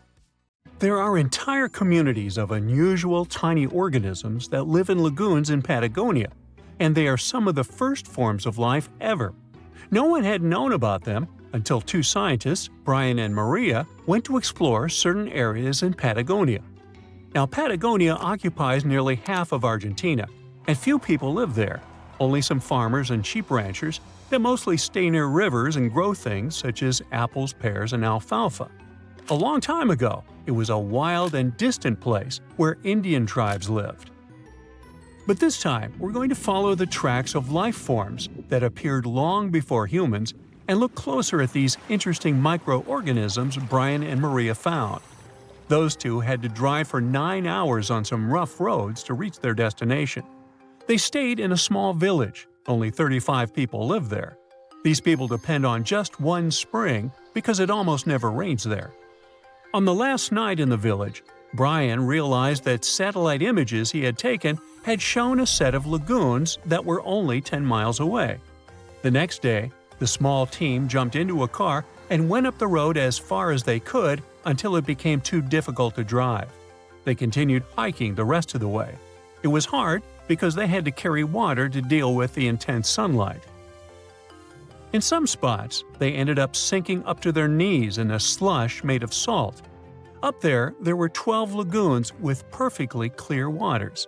The place itself didn't offer much except for very acidic and salty water and intense direct sunlight. But it was kind of like traveling back in time, because those conditions were like what Earth looked like many, many years ago. When Brian examined the lagoons, he was surprised to see many unusual microorganisms there. We call them stromatolites, and they're so small we can't even see them without a microscope. But they get together and form large communities. In the past, many unusual species lived this way. For example, cyanobacteria. They were important back in their time because they produced oxygen. Earth, in its initial stages, didn't have much of this gas in its atmosphere. The first stromatolites might have been formed by diverse types of bacteria that didn't necessarily produce any oxygen, but were just living their peaceful life there. They formed layers, piling on top of one another, so that at least some of them could get a bit of sunlight. They used sand and sticky liquids to stay close together. Brian was also incredibly surprised because those were the biggest living stromatolites he had ever seen. Living stromatolites usually grow to be over 3.3 feet high, but the newly found ones were 15 feet wide and a few feet tall, which is giant compared to those living in other places. And fossilized ones were even larger. A long time ago, they could grow bigger than today because there weren't many other species that could eat or harm them. Also, there are many other organisms today that can grow faster and more massive than them and take up their space. That's why stromatolites can only survive in rare places where hardly anything else can live, like in these very salty lagoons located high above sea level in Punta de Atacama. The stromatolites found there are the most famous ones because they might be some of the best examples of the earliest life on our planet. But they're not actually the first form of life on Earth. The oldest of their fossils are 3.5 billion years old, while some other evidence we have tells us that life on our planet appeared around 4.1 billion years ago. Maybe some stromatolites lived back then as well. But Earth has changed a lot since then, and the places where they might have lived haven't survived. Now, all this may not seem like a lot at first glance, because no one has found an exotic and weird beast our world has never seen. But these are notable examples of what searching for life somewhere else in the universe might look like. Scientists who are interested in studying Mars often come to this place, since it might be similar to what the red planet looked like an exceptionally long time ago. If there were fossils hidden in the ancient rocks on Mars, they might look like these stromatolites. Another faraway land has revealed some of its secrets. It's Antarctica, with an ancient lost world found under its ice. Antarctica hasn't always been this frosty, isolated land of snow and ice sheets. Once it used to be part of the Gondwana supercontinent, together with what is now South America, Africa, Australia, the Arabian Peninsula, and the Indian subcontinent. But at some point, it split off and went to build a life on its own. It formed as other landmasses started to move away, which created its coastline. But Antarctica was different in many other ways back then too. It used to be a land covered in magnificent forests and rivers full of life. Scientists use radar and satellites to explore a mysterious world hidden under the ice there. This ancient land, which is close to the Indian Ocean, is as big as the U.S. state of Maryland or Belgium. It's more than 14 million years old. Some studies say that this area formed over 34 million years ago, which was way before Antarctica got into its deep freeze. At first, temperatures there were higher, possibly like the weather in Patagonia or the cold, temperate rainforests of Tasmania, New Zealand, or maybe even more tropical than that. But as the climate became cooler, small glaciers started forming on hills close to the rivers. Valleys sunk deeper because of all that ice covering them. And then, temperatures dropped even lower, and a giant layer of ice covered the entire continent, hiding those old glaciers. Rivers shaped this lost world a long time ago, way before it ended up covered in ice that's almost 2 miles thick in some spots. Scientific studies of this area showed that those landscapes had been full of highlands and mountains. The ice that formed over Antarctica made the whole area very cold, so the landscape couldn't erode anymore. This means everything has remained basically the same and untouched under the ice for millions and millions of years. What's interesting is that we know less about this land hidden under the ice than about the surface of Mars. One way to explore it would be to drill through these ice sheets to check for samples of sediments below. They could tell us more about the ancient flora and fauna frozen underneath. It's not a new method. A similar method was used to collect 2-million-year-old samples in Greenland. Australia has a secret world too. Ancient organisms were found hidden in rocks in the northern parts of the continent that are about 1.6 billion years old. These microscopic things are part of a family called eukaryotes. The members of this family that exist today include plants, fungi, animals, and even those tiny organisms with just one cell, such as amoeba.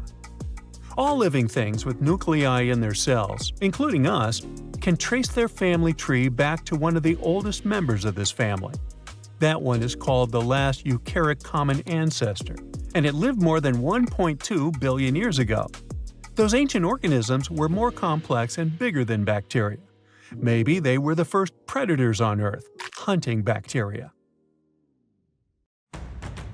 Ooh, so check this out. Researchers just found some super old footprints from a family of extinct humans, like we're talking 300,000 years ago. The prints belong to a group of Homo heidelbergensis. Ooh, that's a tough one, but I nailed it. So those dudes were pretty advanced for their time. They were building homes and hunting big animals. But unfortunately, they couldn't handle climate change and disappeared about 28,000 years ago. No, they weren't sissies, trust me. The weather was really tough back then, and they couldn't just go grab a down jacket like you do. So, the University of Tübingen crew made the discovery in Germany, where they found the perfectly preserved prints in a forest by a lake. Apparently, elephants, rhinos, and other critters used to come relax by the lake, and so did this Heidelberg family. The scientists believe they were probably just a family outing rather than a group of adult hunters, since there were little kid footprints too. And depending on the season, they could munch on plants, fruits, leaves, shoots, and mushrooms around the lake. Experts even found tracks from an extinct elephant species that used to weigh up to 13 tons. Now, can you imagine seeing one of those in person? Just so you know, 13 tons is about 45 times as heavy as a pig. Oink. They were digging around in Schöningen when they stumbled upon some elephant tracks that were 21 inches long. That's like the length of a really big ruler. They even found wood fragments in the ruts that the elephants had left behind. But wait, there's more.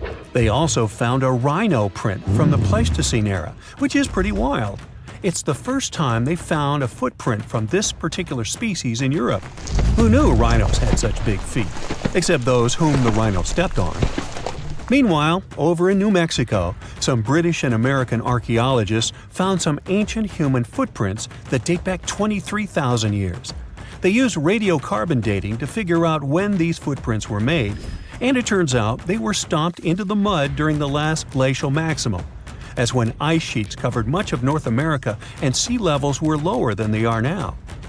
Now, we've always thought that humans first made their way to North America between 13,000 and 16,000 years ago. But these footprints suggest that our ancestors were wandering around way earlier than that. Some people even think that humans might have been hanging out in North America as far back as 33,000 years ago, although not everyone is convinced. Alrighty, if there were footprints, there must have also been some shoes too, am I right? Well, researchers may not have found signature Gucci loafers, even though they've been around since 1953, but they did find a cave in Armenia full of ancient artifacts from the Copper Age. And guess what? Those artifacts included a seriously well-preserved shoe that's now the oldest footwear ever found. That footwear was made from a single piece of cowhide leather, which is pretty rare today, despite all the fancy schmancy technological upgrades we've got today. Talk about premium quality. Currently, the coolest modern-day designer shoes are trying to copy this hole-cut technique.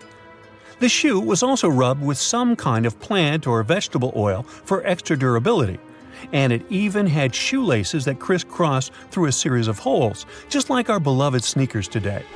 The shoe was about the size of a woman's US 7, so we're guessing it was tailor-made for some fancy-pants wealthy person. Can you imagine rocking these feet whips back in the day? They were possibly the talk of the town. Now, since we're talking about shoes, have you ever had that gross feeling when you step in something sticky? Especially if you're wearing a brand new pair of white sneakers? No, not what you're thinking. I'm talking about chewing gum. It's a total buzzkill to have it stuck to your shoe. A super cool British archaeology student named Sarah Pickett found a 5,000-year-old piece of Neolithic chewing gum made from birch bark tar while on a dig in Finland. It even had tooth marks in it. Who knew our ancestors were into chewing gum too? Apparently, birch bark tar has antiseptic properties, so it's believed that Neolithic peeps chewed it to help treat mouth and gum infections. So it looks like people have been spitting out gum since the beginning of time. Ah, what a tradition. Prehistoric designers had way more than just shoes to offer to prehistoric fashionistas. You're not going to find such a statement piece in the mass market, and I'm not sure about high-end boutiques either. Yep, it's supposedly the oldest purse ever found, and yep, those are dog teeth used as decorations for a handbag. According to one of the archaeologists, these teeth were all the rage back in 2500 BCE. People were putting them on everything, from clothes to jewelry. But this particular handbag was something special. It had over a dozen sets of teeth and was super fancy, which means whoever owned it was perhaps a VIP. Unfortunately, the purse itself didn't survive the test of time.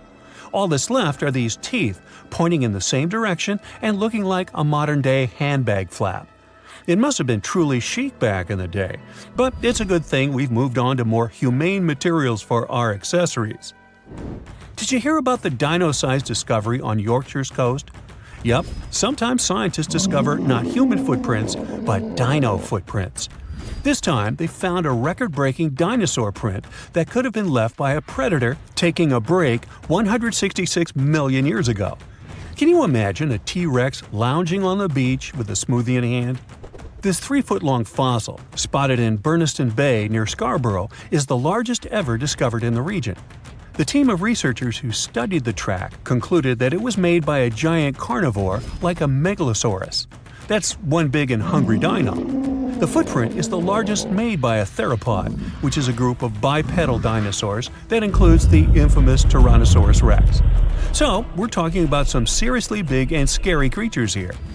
A paleontologist from the University of Manchester said the discovery had shed new light on the behavior of these carnivorous giants. Apparently, features of the footprint suggest that this large predator was squatting down before standing up. Maybe it was doing some yoga or taking a bathroom break. Who knows? Another archaeologist, Marie Woods, stumbled across the print while collecting shellfish on the shore. She said she couldn't believe what she was looking at. I mean, who would expect to find a giant dinosaur print while picking up some clams? It's lucky that Ms. Woods and Rob Taylor, a local fossil collector, rescued the fragile print from the shoreline. Experts warned that it was at risk of being lost to erosion or landslides. Now, plans are in motion for the footprint to go on public display at the Rotunda Museum in Scarborough. But there's some more dino-mite news. Several drought conditions in Texas have revealed ancient dinosaur footprints that are over 100 million years old. Multiple dinosaur tracks belong to the dinos were recently discovered at Dinosaur Valley State Park in northwest Texas.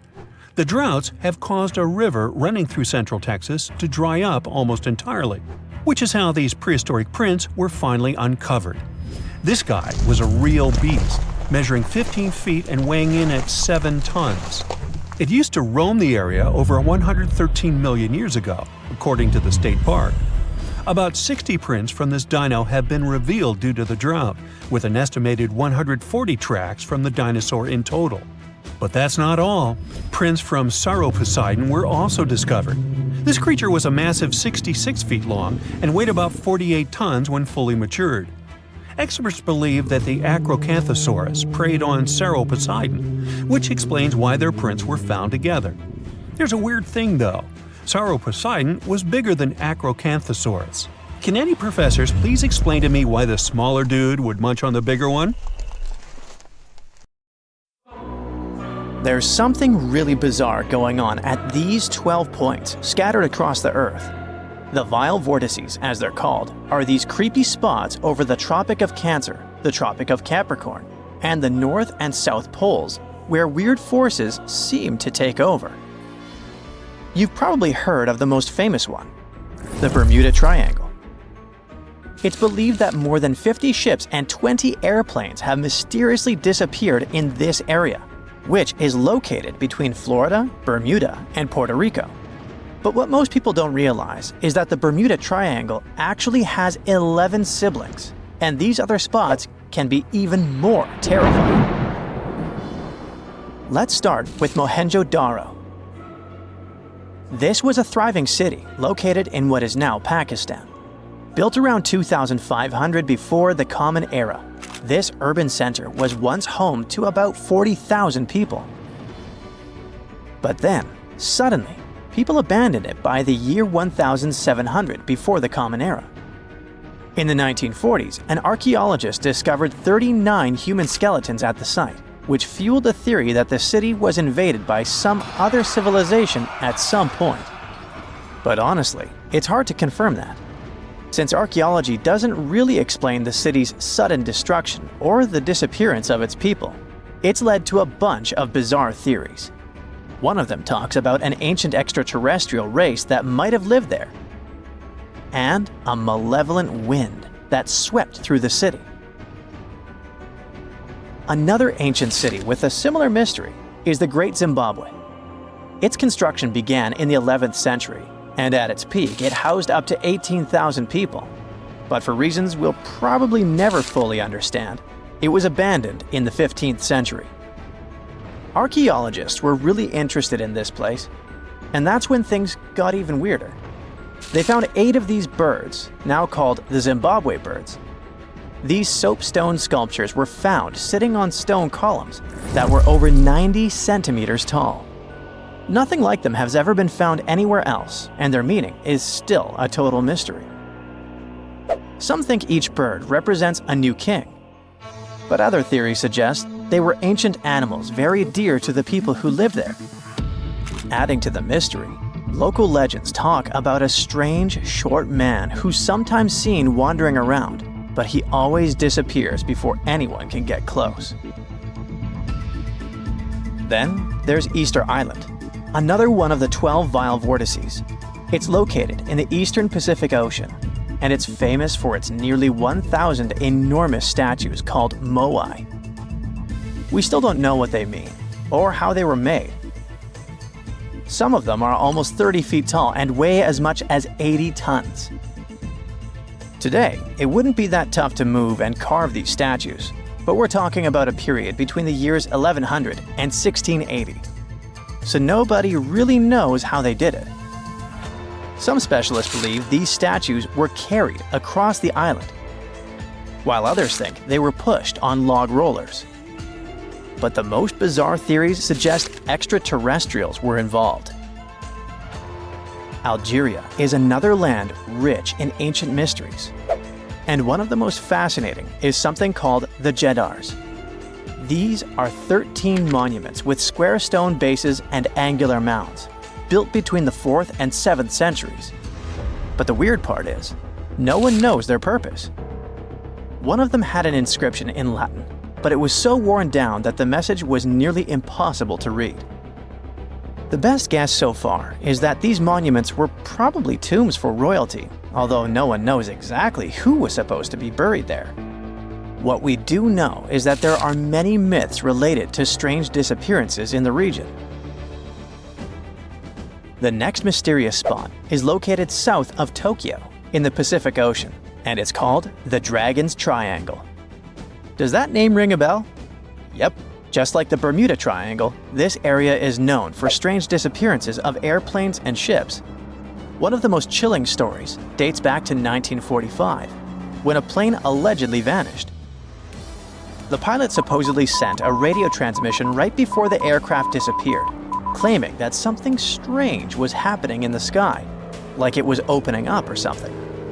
While this story is definitely eerie, the truth behind it and many other Dragon's Triangle legends is still up for debate. If you type Hamakulia volcano into Google Earth, you'll find it located in Hawaii's Ring of Fire. But this place is so shrouded in mystery that it's hard to find much information about it. Some legends speak of unusual electrical energy being detected in the area, and there's even a story about an eyewitness who claimed to see a plane flying over it totally disappear from the radar.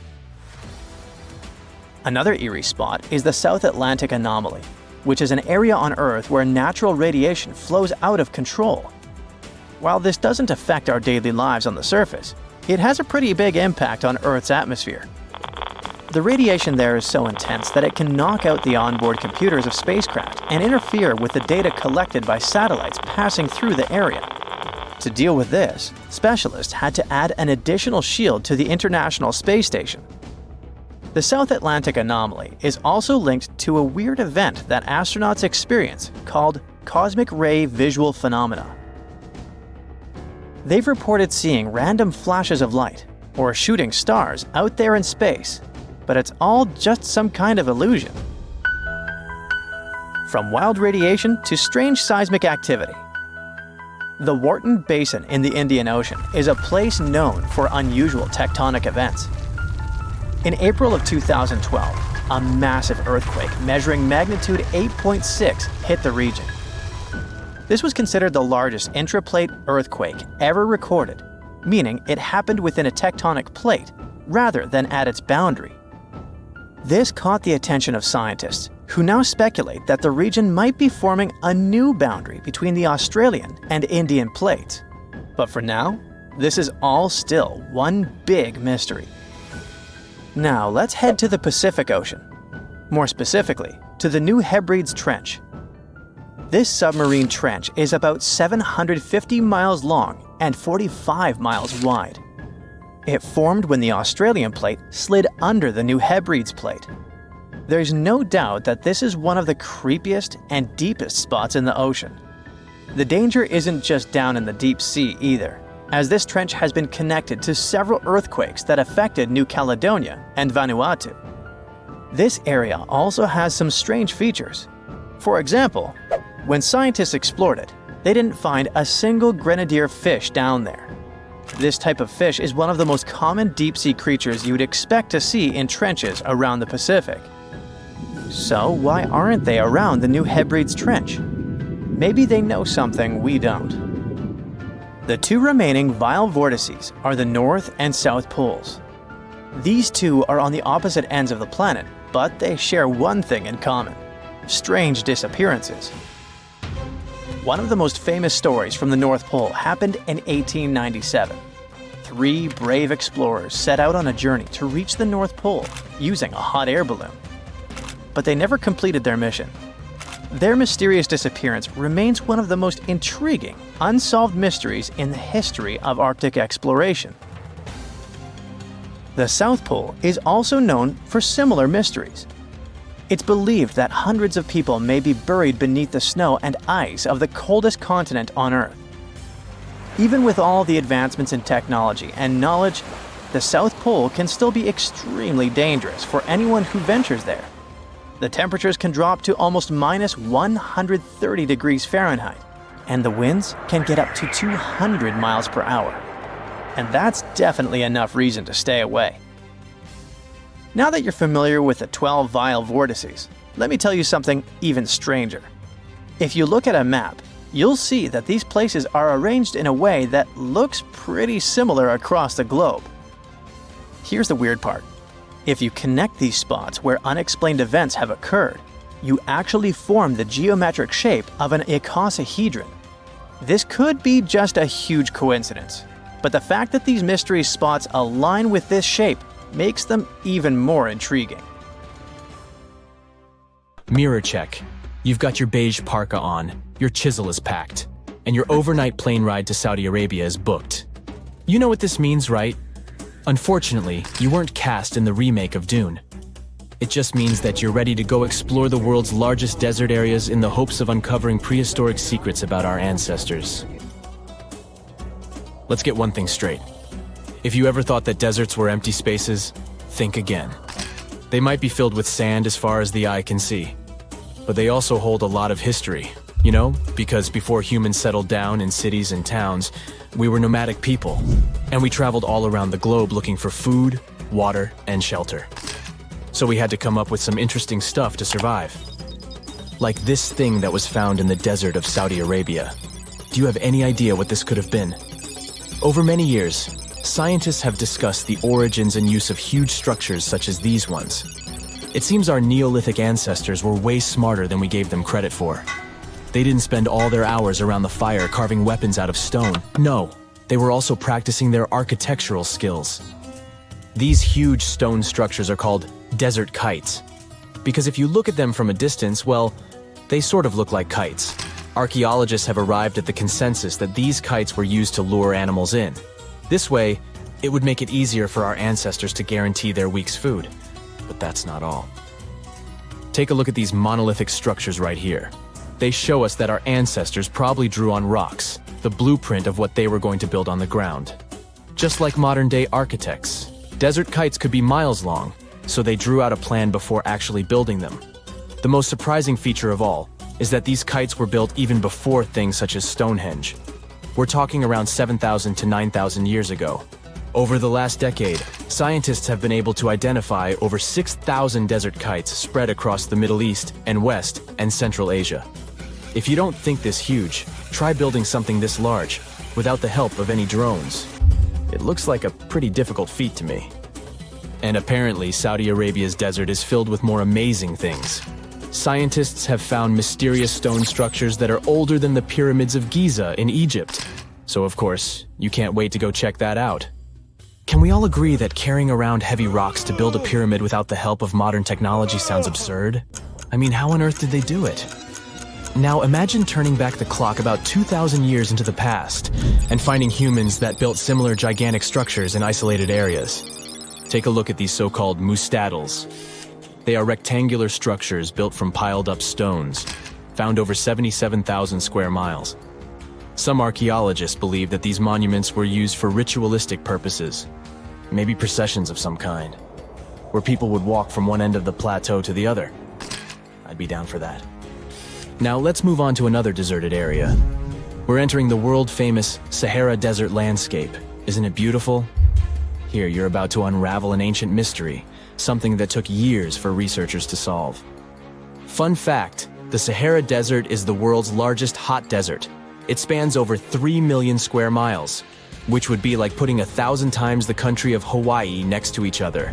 We say it's the largest hot desert because the world's largest desert area is Antarctica. But we all know temperatures over there are freezing, not the typical image of when we think of a desert. Deep into the desert, near the Algerian town of Fougeret et Zoua, something strange was found. For decades, these tiny dots appeared on images of Google Earth, but nobody could explain what they were. Some scientists were sure that these circles are the result of oil activity in the region. Others guessed that these were ancient fogeras or ancient water wells. There are dozens of them, stretching for miles and miles in a straight line. The strange thing is that they are always far away from any town, road, or human activity in general. So what was or is their purpose? If you had to take a guess, what would you say? Remember we talked about how our ancestors had to be creative in order to survive in the desert? Let's try to walk in their shoes for a minute. Imagine you're a nomadic hunter-gatherer living in a desert area. You spend your days basking in the hot sun, trying to count all the grains of sand around you. But you also need to eat and drink water. But how on earth do you get water in a desert? Sure, you can hope to keep running into oasis every week or so, but that seems a bit risky, doesn't it? That's why North African people invented the so-called fogeras. The fogeras are a 2,500-year-old irrigation system. Locals would dig deep wells in elevated areas, wells deep enough to tap into underground water. Then, they would dig parallel shafts at regular distances. This way, the water would flow from the main well down into all the shafts and irrigate entire areas. Travelers could stop by the shafts and quench their thirst. They could also raise livestock and tend to crops. Pretty clever, huh? As much as these holes did look like fogaras, a little bit of research would show you that they're not. You see, these shafts were built in a line, and not in a circular shape like the ones we're looking at now. So maybe it has something to do with the second option? Maybe these desert holes were related to oil activity in the region?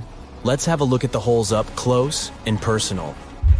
From Google Earth, they don't seem that big, but in real life, they are huge craters. The tip to uncovering what they are is hidden beneath the sand.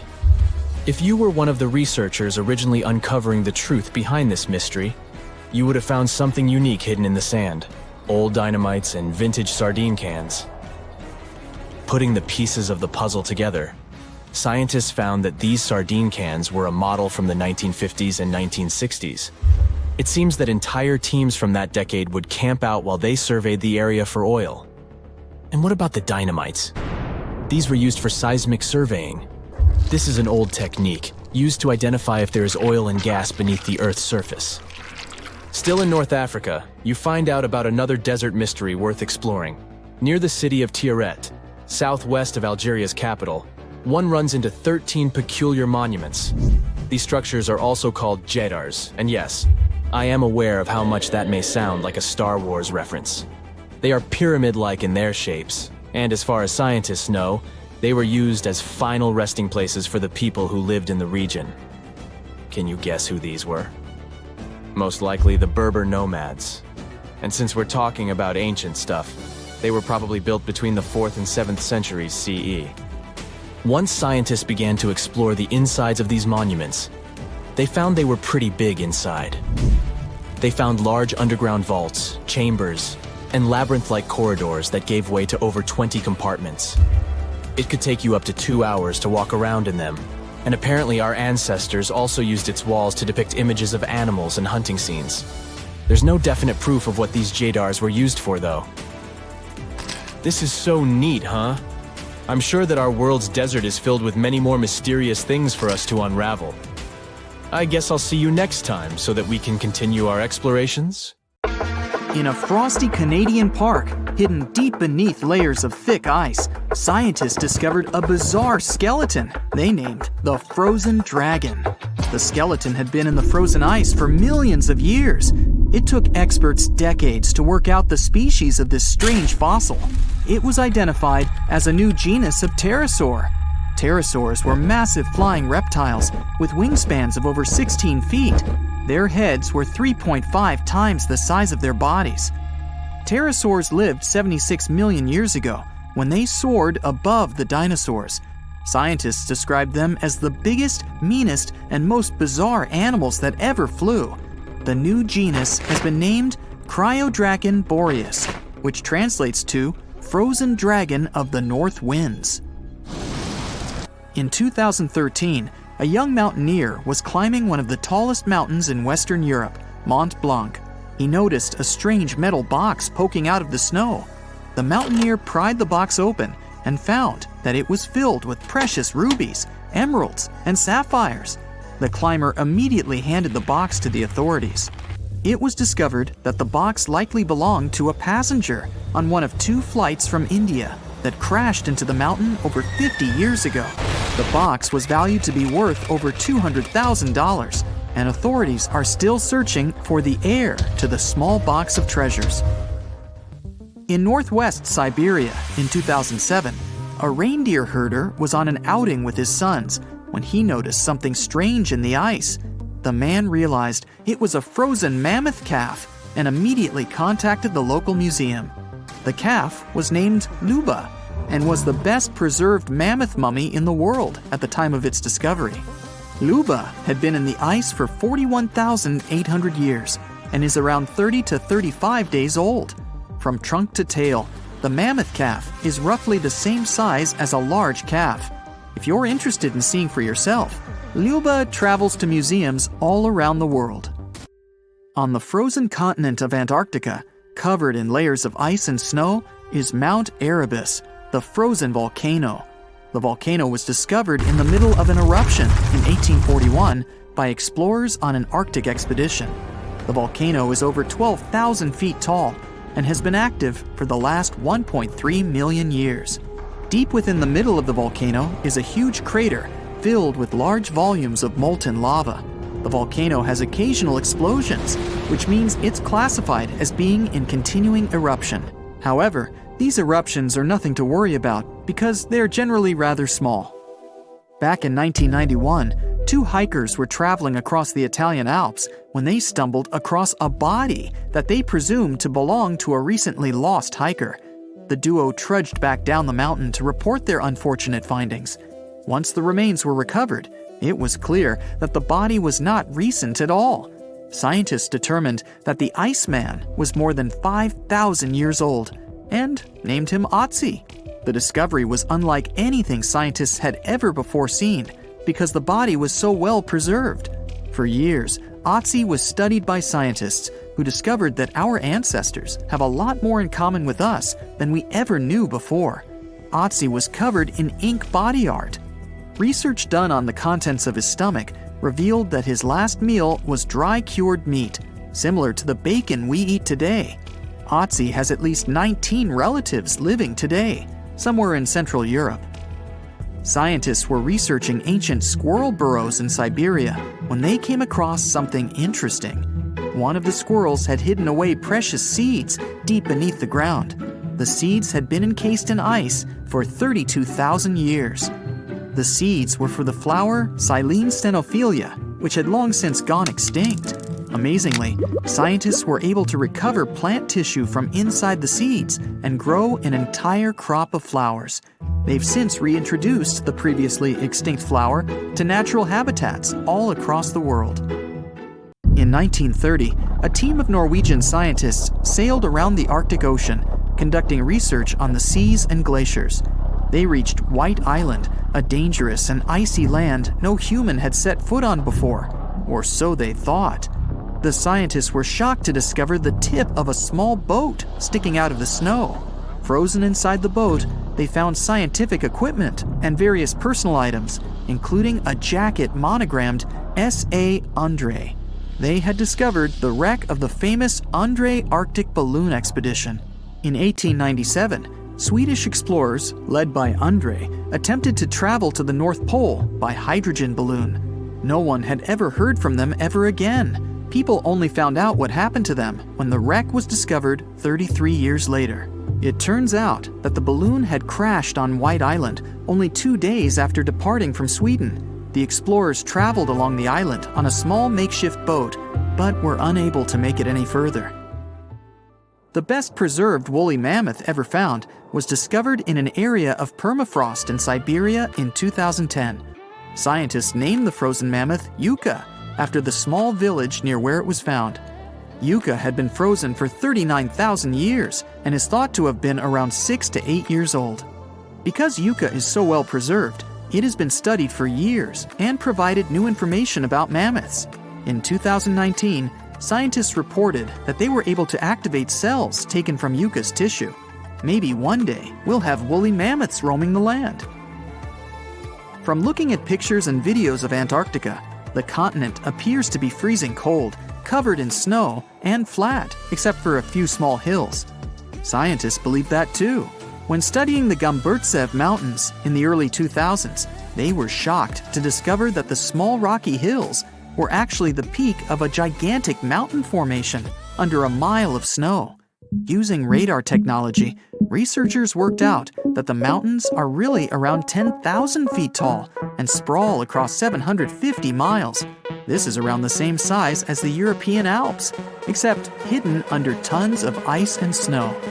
At a gold mine in Siberia, a businessman was examining a nearby river when he noticed something interesting in the frost. It was a small woolly rhino calf that was later named Sasha. The woolly rhino has been extinct for 15,000 years. It's thought that Sasha could have been frozen in the ice for up to 39,000 years. Sasha is unique because it's the only full-body woolly rhino to have ever been discovered. Glaciers around the northern Italian town of Pelo have begun to melt. Artifacts from decades and even centuries ago have been discovered pouring out of the ice. Personal belongings from soldiers have been found, things like diaries, photographs, and even love letters. Historians have even uncovered an entire cabin preserved beneath the ice. The cabin was filled with hard metal helmets and clothes. In 1845, Sir John Franklin embarked on an ill-fated expedition to the North Pole. The crew traveled on 2 ships, HMS Erebus and the ironically named HMS Terror. The expedition met with disaster, and both ships were lost to the icy waters. In 2016, the HMS Terror was discovered by a team of researchers. Despite being lost for 170 years, the freezing cold waters had maintained the ship in pristine condition. Scientists described the ship as frozen in time. Dinner plates and glasses were still on shelves. Beds and desks were still in order. and even the passengers' luggage appeared to be in good condition. The HMS Erebus was also discovered nearby, but due to changing water conditions, the ship wasn't in great shape. The glacial ice surrounding a mountain passageway in Norway that was notoriously used by the Vikings has revealed hundreds of ancient artifacts. One of these artifacts was a giant unopened wooden box that was welded together. Researchers were beside themselves with anticipation, waiting to open this box. They believed it would be filled with Viking treasures or artifacts that would give us an insight into ancient society. When they opened the box, all that was inside was a plain old beeswax candle. It turns out that this box wasn't actually as old as they thought it was. By analyzing the candle, they discovered that the box dates back to the 17th century. The age of the Vikings had ended by the 11th century. It's likely that the candle box belonged to a farmer who was shipping it from his summer farm to his winter farm to light up the long nights.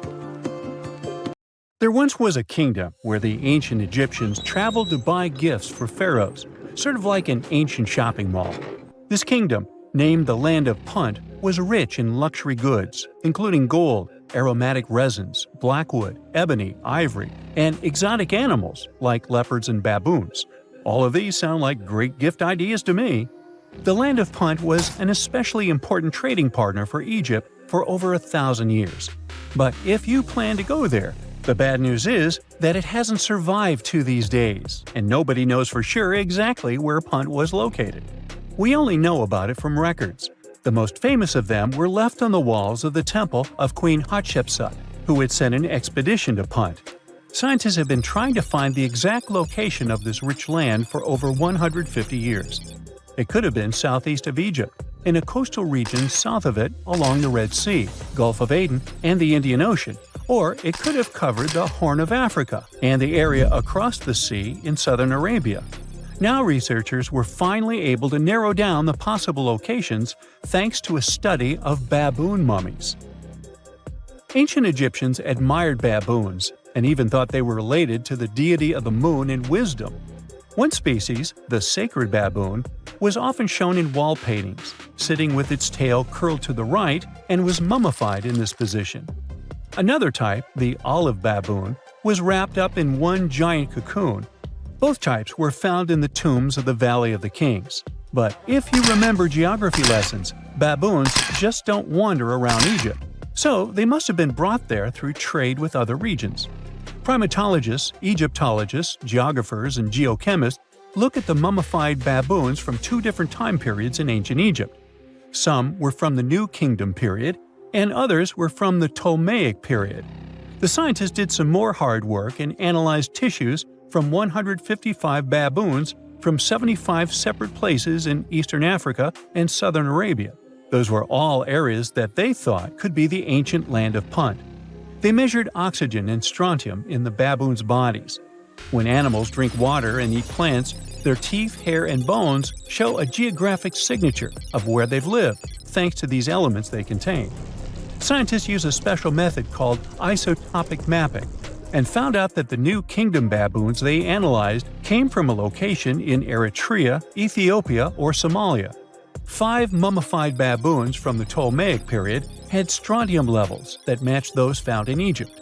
So ancient Egyptians might have had a special place to breed and keep baboons, probably in Memphis, a city in Lower Egypt, not Tennessee.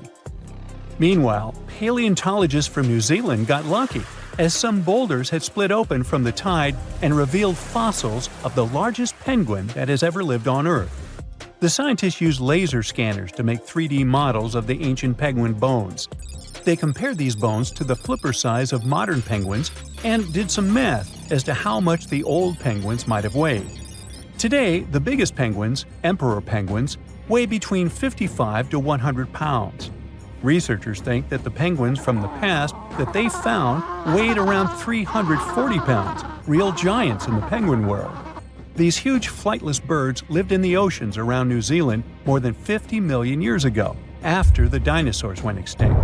They totally took advantage of their big bodies to stay warm in the cold water. They might have even traveled the world thanks to it. And they'd scare off any predators, but they didn't have any. The asteroid that took down the dinosaurs also got rid of most big marine reptiles, and the ancestors of seals and whales were still living on land.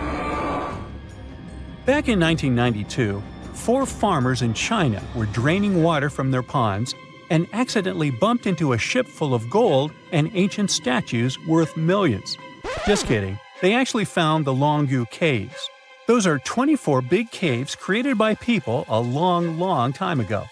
Even though they are so large and well-made, no one knows who built them, why they were built, or how they were built. Experts think the caves are at least 2,000 years old, but they don't understand why these caves aren't mentioned in any historical records. All of the Longu caverns look the same and aren't connected to each other. Each cave has one entrance connected to a vertical shaft with a carved staircase. Rain and water from the surface can flow into the caves through these stairs. To manage this water, the caves have special grooves, channels, and a system to catch the water at the bottom. So it looks like the ancient builders were real pros when it came to drainage and water management. Maybe my town could learn a lesson from them, as it turns into Venice after every heavy shower. Anyway, the caverns were built below a hill, named after a bird that is one of the most respected creatures in Chinese mythology and culture. It symbolizes all the best things, like high virtue, grace, and the union of yin and yang. Scientists think there could be a connection between the caverns and the bird, but it's just a theory so far. Experts from the National Institute of Ocean Technology in India were doing their routine pollution surveys when they found some structures that looked like a city underwater. Using special sonar technology, the team found big geometric shapes on the ocean floor. They brought up different items from the site, like pottery, beads, sculptures, parts of walls, and even human bones and teeth. They thought the ruins belonged to a civilization older than the Bronze Age Indus Valley Civilization, which is the earliest urban culture of the Indian subcontinent that we know of so far. But not everyone joined in on celebrating this awesome discovery. Some archaeologists refused to believe it and thought it could be some computer tricks. And even when they saw hundreds of artifacts from the ocean floor, they said an ancient river could have brought them there from someplace else. The team that discovered the underwater site decided to prove they were right. They chose a piece of wood as their main evidence. They tested it and found it was 9,500 years old. That could be the age of the entire site. Skeptics still insist that we can't rewrite all human history because of one piece of wood. Even 23 years since the discovery, no one is sure about the final answer. This is partly because it's hard to explore the site. It's in extremely dangerous waters with strong currents and riptides. During the cool Antarctica's summer, from late November through January, geologists from the University of Wisconsin-Milwaukee climbed the frozen slopes of the McIntyre Promontory in the Transantarctic Mountains. High above the ice fields, they looked through the mountain's gray rocks for fossils from when the continent had green forests. By the end of their trip, the geologists found fossil pieces from 13 trees. These fossils show that the trees are over 260 million years old. This means the forest grew at the end of the Permian period before the first dinosaurs even appeared. More than 90% of all species on Earth disappeared back then, including the polar forests. These trees would have been very tough if they grew in Antarctica and could have survived. But a huge increase in gases like carbon dioxide and methane must have taken them down. This Antarctic forest is a terrific way for us to see what life was like before the extinction, and we might even understand what caused it. It also shows us how plants were different back then from those we are used to now. Recently, scientists made an astonishing discovery that might solve Stonehenge's mystery. They found something hidden deep within the DNA of Stonehenge's sarsen rocks, the huge monolithic ones, and it might reveal why our Neolithic ancestors designed and built this thing in the first place. Over the years, scientists have been scratching their heads trying to figure out where the huge sarsen rocks came from. For years, they believed they came from a quarry just 15 miles away from the site, known as Marlborough Downs. At this site, they found similar minerals to the ones that make up the sarsen rocks. But it turned out there was more to this story than they thought. The understanding of how Stonehenge was built is always changing.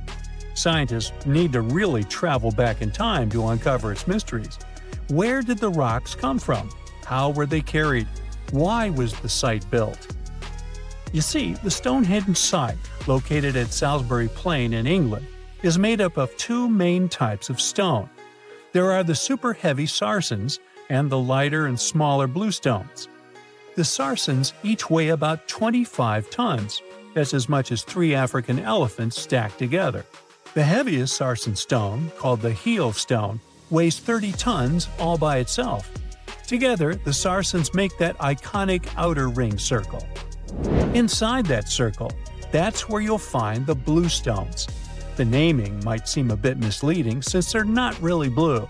They have a bluish tinge to them when they are freshly broken, hence the name.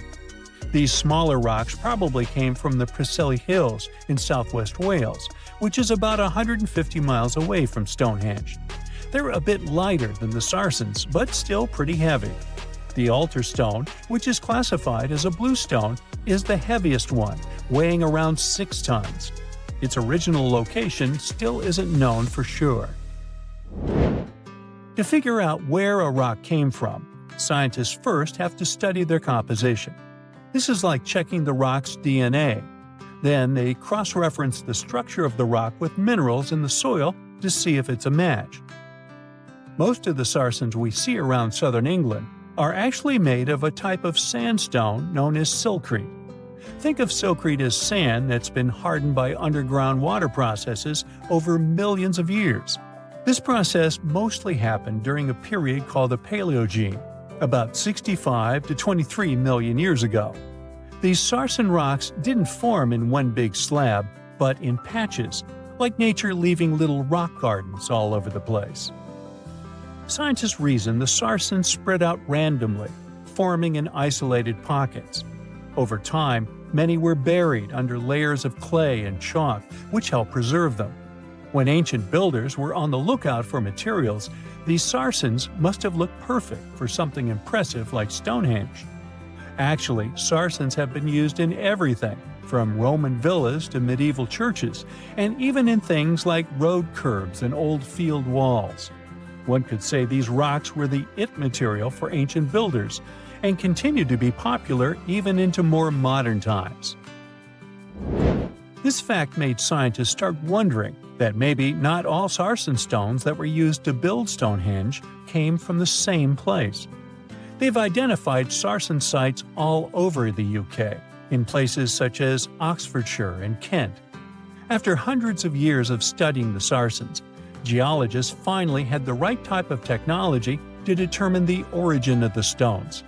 Now, I wish I could tell you that it was some undisclosed location very far away from the site. But, as it turned out, the sarsens were originally from Westwoods, the forest near Stonehenge.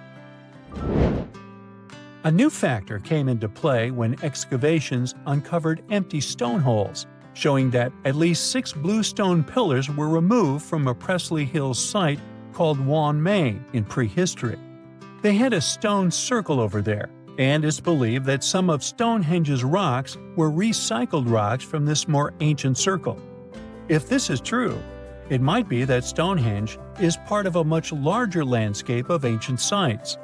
If this is the case, then Stonehenge is just the cherry on top of a much larger scale project.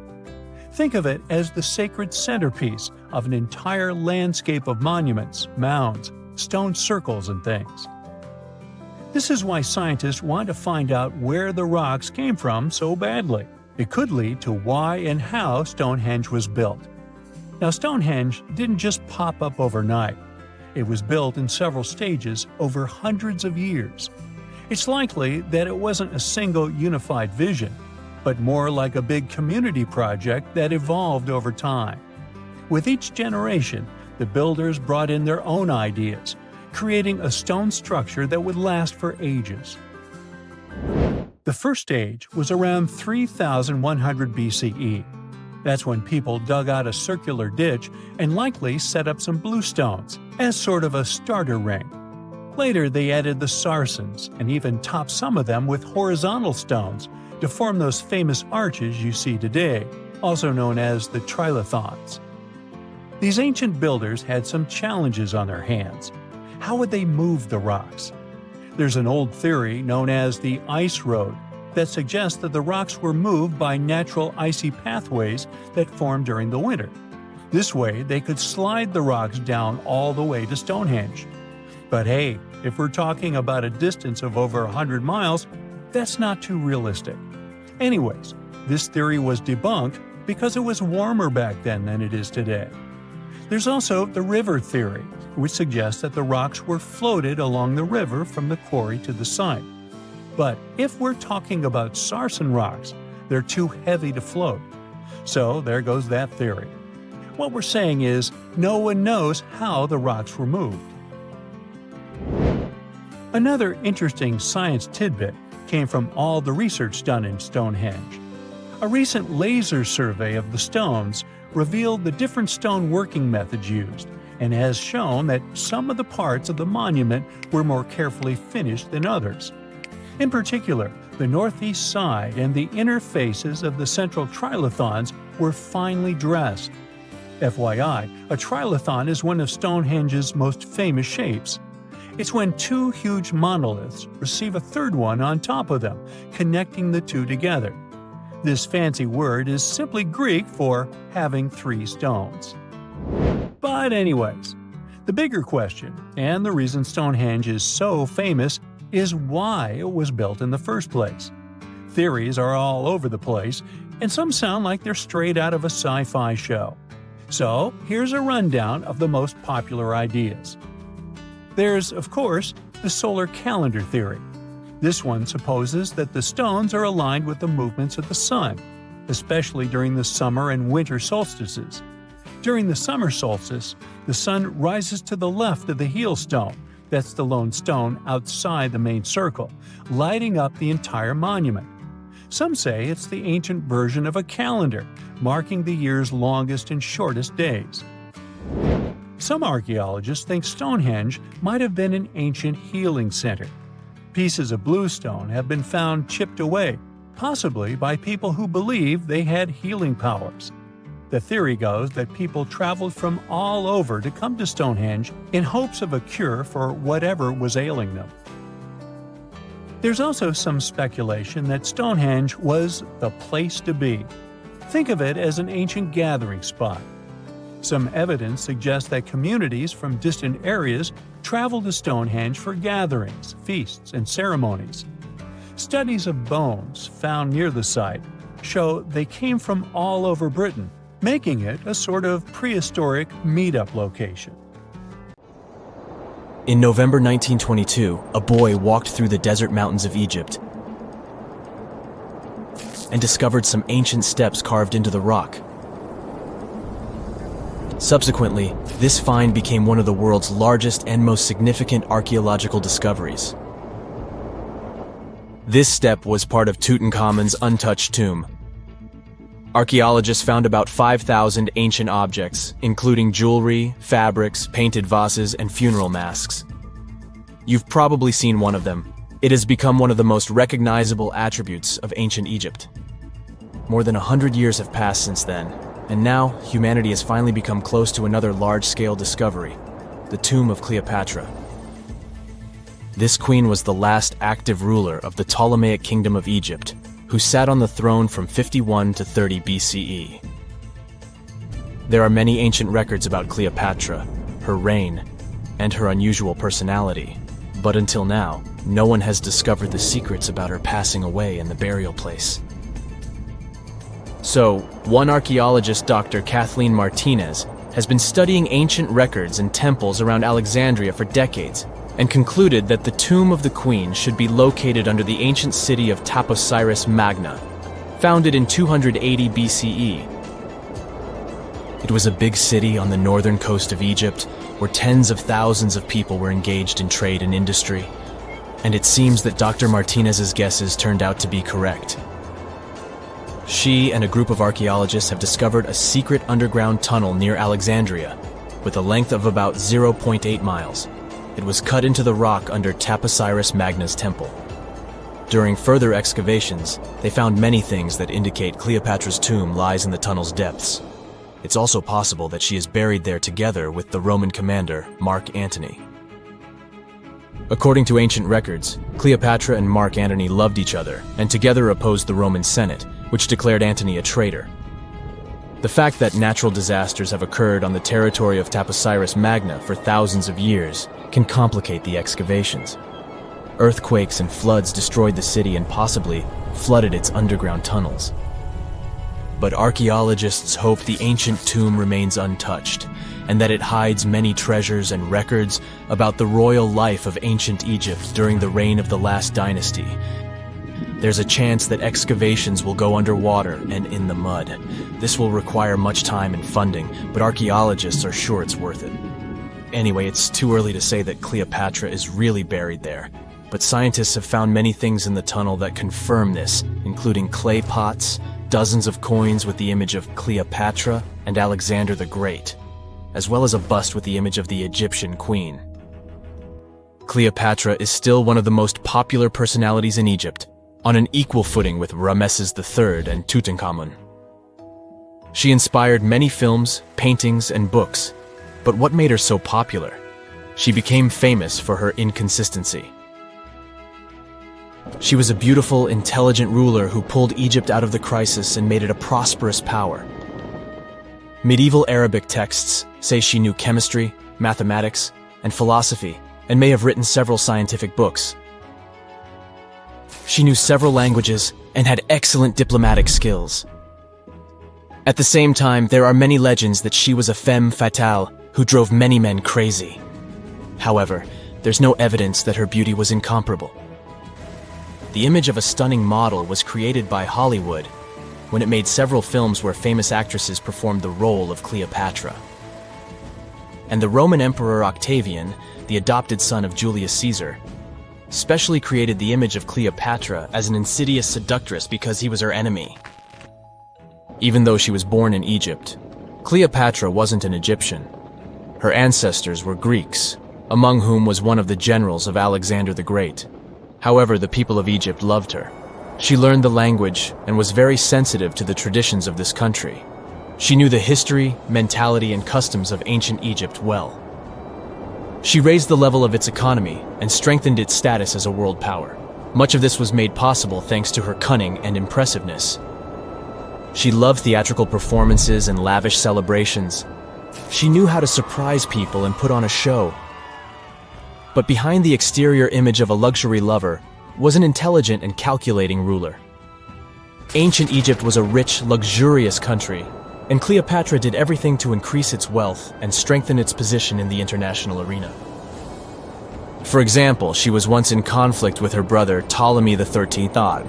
The queen knew that she wouldn't be able to resist him, so she decided to attract Julius Caesar to their side. The Roman emperor arrived in Alexandria, where Cleopatra wanted to meet him, but Ptolemy knew about her plans and was about to prevent her from coming to Caesar. Then, instead of a rich and noisy arrival, Cleopatra decided to make her visit inconspicuous. She wrapped herself in a carpet or linen bag the emperor's servants carried into Caesar's private chambers. Cleopatra emerged from the carpet and impressed the Roman emperor with her beauty and determination. As a result, they fell in love with each other and became close allies. After some time, she impressed another influential Roman for diplomatic purposes. She arrived to meet Mark Antony on a golden barge with purple sails and silver oars. Cleopatra was dressed in the image of Aphrodite and sat under a magnificent canopy. Her servants dressed like cupids and were blowing her fan and burning incense. But Cleopatra created such a show for a reason. She knew that Antony revered Greek mythology and considered himself the embodiment of Dionysus. As a result, he was so impressed with this woman that he ended up marrying her. Cleopatra defended her crown, strengthened her alliance with Rome, and bore Antony 3 children. In Egypt, they threw big parties and enjoyed wealth with power. However, the relationship of a high-ranking official with the Egyptian queen caused a scandal in Rome. Octavian was Antony's primary opponent in the struggle for power, so he exploited the situation to darken the competitor's reputation. He used propaganda to make Cleopatra an insidious seductress in the eyes of Roman citizens. He accused Antony of succumbing to her charms. The Roman Senate supported Octavian and declared Cleopatra an enemy. In 33 BCE, this conflict reached a high point when Antony's navy clashed with Octavian's fleet. The latter won and forced his enemy to flee to Egypt with Cleopatra. According to some records, they took refuge near Alexandria. Pursued by the Romans, they hid in one of Cleopatra's palaces and met their end. Some legends say that Cleopatra was an expert in poisons. She provoked a venomous snake, a viper or an Egyptian cobra, to bite her. Also, according to another legend, she pricked herself with a poisonous needle. There's a theory that Cleopatra always carried an ampule with poison inside her hairbrush. And when she was cornered, she soaked the needle with this poison and pricked herself. None of this can be said for sure. Scientists are still trying to find out the truth. Perhaps when they reach Cleopatra's tomb, the world will get more answers about her tragic fate. She is considered the last ruler of Egypt. After her passing, Octavian plundered her palaces and temples and returned to Rome, where he became the main emperor. He successfully ruled the country and expanded its borders. His reign ended when he turned 75. World history would have looked different if Cleopatra and Mark Antony hadn't lost that naval battle. By the way, did you know that more time has passed between Cleopatra's reign and Neil Armstrong's flight to the moon than between the reign of the Egyptian queen and the construction of the Great Pyramid of Giza? Armstrong took a step on the Earth satellite in 1969, 38 years after the birth of Cleopatra. And the construction of the pyramid took place in 2560 BCE. Imagine how long the history of ancient Egypt is. Cleopatra is closer to us in time than to the pyramids. For more than 3,000 years, the gold mask of Pharaoh Tutankhamun stayed hidden in the Valley of the Kings. This artifact, which stands about 21 inches tall, shows how skilled and artistic the ancient Egyptians were. But nobody expected that X-rays would reveal its biggest secret. King Tut was the last ruler of his family during the 18th dynasty. He took the throne at just 9 years old, but ruled for only 10 years before he passed away unexpectedly. If we're being honest, back in ancient Egypt, he was mostly forgotten by the rulers who came after him. His tomb wasn't a big deal for them, so much so that even the grave robbers forgot about him. It might sound a bit sad, but the truth is that it was actually great news for us. Since his tomb was practically forgotten, it ended up being perfectly preserved. While the other tombs in the Valley of the Kings were looted, his remained sealed and untouched. So when it was discovered back in 1922, it had over 5,000 precious objects inside. That made Tutankhamun basically an instant celebrity and one of the best-known pharaohs nowadays. Among the treasures was the most stunning piece, his golden mask. This mask is said to be an exact image of the king's face, or at least it was supposed to be, but we'll get to that later. The purpose of this accurate representation of his face was to make sure that his soul would recognize him in the afterlife and return to his mummified body. In ancient Egyptian beliefs, this would allow him to continue living in the afterlife. The details of the mask clearly looked incredibly difficult to create, but people didn't realize how complex it truly was until many years later.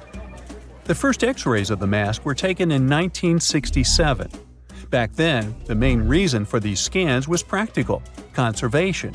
The mask was heading to Paris for an exhibition, and it was the first time it had ever left Paris. This would help them keep track of any changes during the exhibit. Plus, the images could give clues about how the mask was made, but back then, they probably didn't fully realize just how complex its construction was. I mean, Egyptian goldsmiths didn't use modern soldering techniques. So, how did they make this mask? New X-rays taken in 2007 gave us some answers. It turned out the Egyptians didn't use pure gold, which is 24 carats. The mask was actually made of 23-karat gold, meaning it was mixed with another material. So specialists discovered that the gold sheets contained a small amount of copper, a reddish-brown metal. This was likely done to make the material more flexible and easier to shape. They would then shape the gold sheets by heating and hammering them over and over again. But there was one more secret inside the mask that wasn't discovered until 2015. The year before, the staff at Cairo's Egyptian Museum were working on the mask display when the long beard of the mask accidentally got knocked off. Another theory is that the beard had become loose over time and just fell off. Either way, the fact that King Tut's beard came off caused a lot of stress. After all, we're talking about one of Cairo's biggest tourist attractions, so the experts had to fix the problem quickly. The restoration process started with a detailed recording of the mask's condition. To do this, they had to take a full three-dimensional scan of the artifact, and, by accident, they found something very interesting in the mask. Inside the royal beard, there is a gold tube, an intriguing structure that the Egyptians likely used to attach the beard to the rest of the mask. And that proved, once again, that the process of making this mask was even more complex than experts thought. But the mysteries don't stop there. Remember how we mentioned that the mask was thought to perfectly represent King Tutankhamun's face? Well, that might not be entirely true. Some popular theories suggest the mask was never meant for him and was actually made for someone else. A study published in 2015 suggested the mask was originally made for a female pharaoh, his supposed stepmother, the famous and beautiful Egyptian queen Nefertiti. The biggest clue comes from an inscription on the mask. At first glance, it seemed to belong to Tutankhamun, but after a close examination, researchers noted that something else was actually written underneath King Tut's name. The royal name stamp seems to have been altered, and originally it had something written on it that translates to Queen Nefertiti. There is another feature of King Tut's golden mask that was overlooked for years, which adds even more mystery. As we mentioned earlier, experts believe he wasn't respected much by the pharaohs who came after him. And one of the clues that made archaeologists think this is the pierced ears on the mask. Some researchers believe that King Tutankhamun wouldn't have worn earrings after he was a kid. So, according to their theory, by the time he passed away at 18, he shouldn't have been represented with pierced ears. This could also support the idea that the mask originally belonged to Nefertiti, or maybe to someone who wasn't even connected to King Tut. But the mask isn't the only source of mystery. In fact, his whole tomb is full of puzzles. Recently, historians found a sign that the place where King Tut was supposed to be buried was changed at the last minute. For years, experts wonder why a pharaoh who ruled for 9 years ended up in such a simple tomb. When compared to the grandeur of other pharaohs' tombs, his tomb seemed, well, a bit plain. The idea that a king like Tutankhamun would have such an unremarkable resting place just doesn't match up with the power and importance he must have had in ancient Egypt. So, what happened? Well, apparently, this might have something to do with his successor, Pharaoh I. After King Tutankhamun passed away, researchers believe that I made sure to erase him from Egypt's history. So, one theory suggests that he was probably behind the quick decision to place King Tut's body in a smaller, less impressive tomb. When experts looked at I's own tomb, they found something interesting. There is a large wall covered in painted baboons. This is the same type of artwork found in Tutankhamun's tomb. It seems like the same person might have chosen the artwork for both tombs. Now, the design and decoration of the two tombs are almost identical, suggesting there was a shared hand behind both. But there is one key difference. I's tomb is fit for a king. It's much bigger and more impressive, even though the style and artwork are similar to what you see in Tutankhamun's tomb. So the theory suggests that I decided what went into both tombs. Since Tut passed away unexpectedly at a young age, his grand tomb wasn't finished in time. Normally, pharaohs start building their tombs while they're still alive to make sure everything is perfect. But Tut passed away when he was just 18, so there wasn't enough time. I may have taken advantage of the situation, ordering a smaller tomb for Tut and keeping a larger one for himself. Experts believe this theory explains why Tutankhamun's tomb is so simple and how I managed to wipe his memory from history so easily. But in the end, the story of King Tut's mask and tomb is full of mystery and intrigue. Each new discovery sheds more light on what really happened all those years ago. But one thing is for sure, the secrets of ancient Egypt still have much to reveal, and King Tutankhamun will continue to fascinate people for years to come. Unlike many other ancient Egyptian burial grounds, King Tutankhamun's tomb stayed hidden and free of unwanted thieves for 3,000 years. One reason was that the tomb was smaller than average and tucked away in a place called the Valley of the Kings. This area was already being extensively explored by the time they stumbled upon Tut's spot. The entrance was all covered in debris from building a nearby tomb, which must have also helped keep it a secret. There were also zero writings or signs on the outside of the tomb. Time passing also played a part in keeping it in amazing shape until the 1920s, when a man named Howard Carter finally made it in. But was Carter that big of a hero? Some recent findings say he might have been sneakier than initially thought. People used to think Carter wasn't just a glorified treasure hunter, he was a true archaeologist. Before Tut, he had been on a relentless quest for Egyptian artifacts. He discovered his interest in these unusual objects when he was a child, and soon started drawing the sculptures and inscriptions that were found in ancient tombs.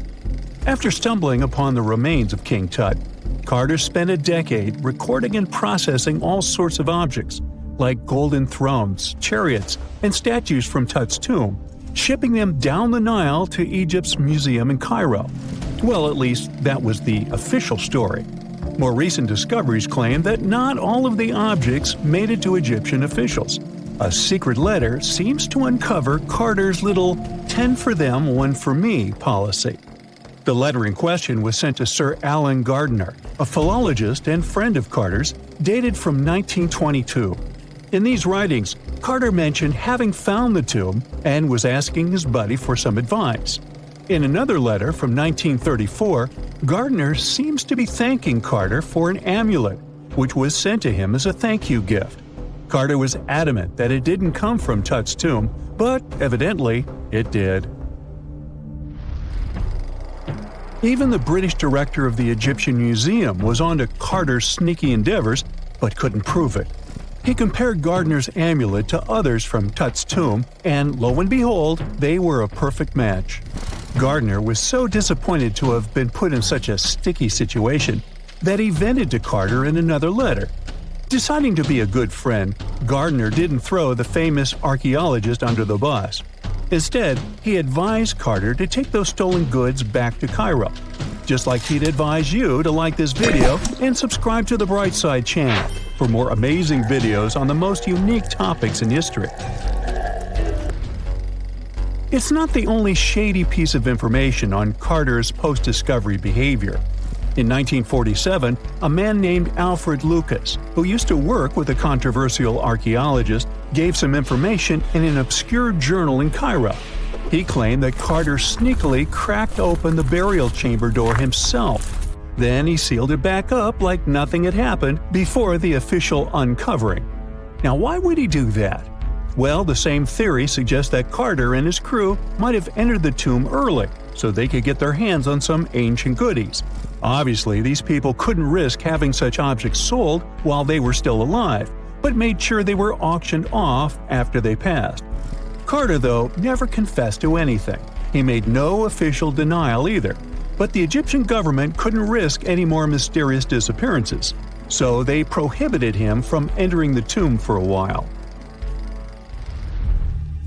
Some have connected this apparent stealing to the curse of King Tut.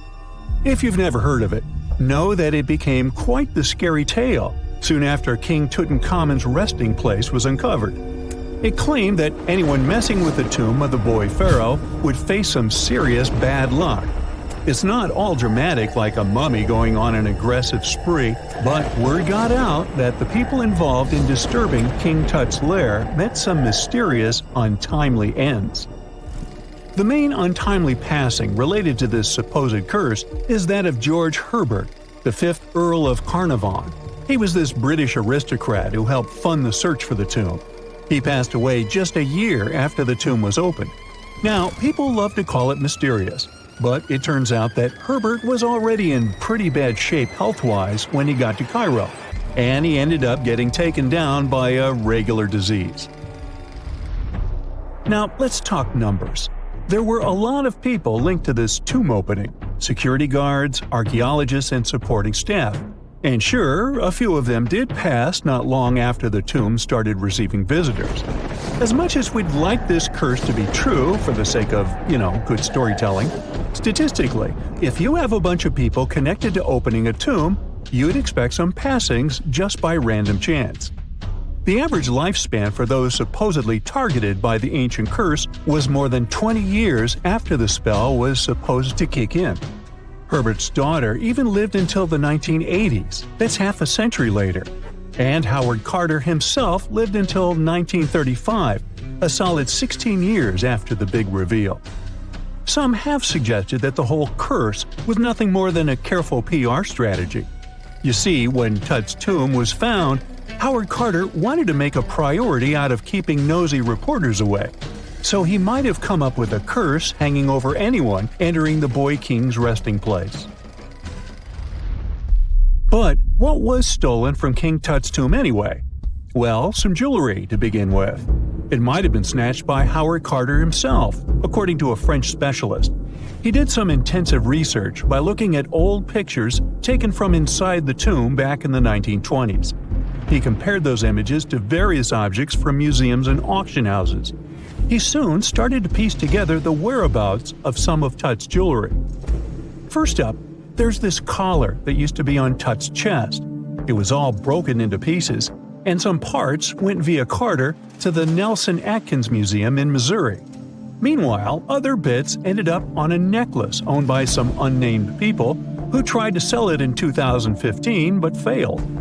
Even the Nelson Atkins Museum agrees, as they've confirmed the information on their website. Then there's a headdress piece. Some beads from it that once belonged to Tut apparently got stolen by Carter too. They were also strung into a necklace and are now being held at the St. Louis Art Museum. Another fancy collar made out of glazed ceramic magic spent some time at the Met, far away in New York. Thankfully, it was sent back to Egypt a bit over a decade ago. This seems to have been, as you'd expect by now, also stolen by Carter. Missing artifacts aside, King Tut still gave a ton of amazing objects that helped us learn more about this incredible ancient culture. Starting with the famous burial mask. It's this massive 21-inch gold art piece with semi-precious stones and glass paste. It weighs 22 pounds and showcases the boy pharaoh with a long beard and a headdress with a cobra and vulture. On the back, there's this spell from an important ancient Egyptian spiritual book that's supposed to make sure it works just as well in the afterlife. Tut was also apparently a board game enthusiast. They found 4 board games in his tomb, some made of ivory. Archaeologists also found a pair of gold sandals, though you'd imagine they were more for show than for comfort. In fact, the pharaoh probably never wore them in his lifetime. Now, speaking of fashion items, it turns out Tut was quite the fancy ruler. They even found a mannequin in his tomb that was used to pick out, adjust, and store his outfits and jewelry. The boy king seemed to have also enjoyed some music, based on the 2 trumpets historians found in his tomb. Though they were played back in 1935 in a BBC broadcast, the instruments are today considered too fragile to be maneuvered. Hey, how do you feel about taking a trip back in time? We're diving into the history of the Amazon forest to unravel the mystery of its lost cities. Grab your bug spray and hop on. The Amazon forest is the world's largest rainforest. The environment there can be extremely challenging for human life. Yet, the legend goes that the Amazon has been home to sprawling settlements, rich in unmeasurable wealth. Could that really be true? Or is that none other than a figment of our collective imagination? The legend of El Dorado might be the myth that started this whole thing. As European explorers began their excavations in American lands back in the 1500s, word got out of an Amazonian civilization that used to paint their leader in gold as an offering to higher powers. The legend of El Hombre Dorado, aka the Golden Man, began to quickly spread around Europe. explorers got excited at the possibility of finding an infinite amount of gold somewhere deep within the Latin American jungle. And as you can imagine, expeditions to the continent began to multiply with each passing year. It didn't take long before explorers found this civilization.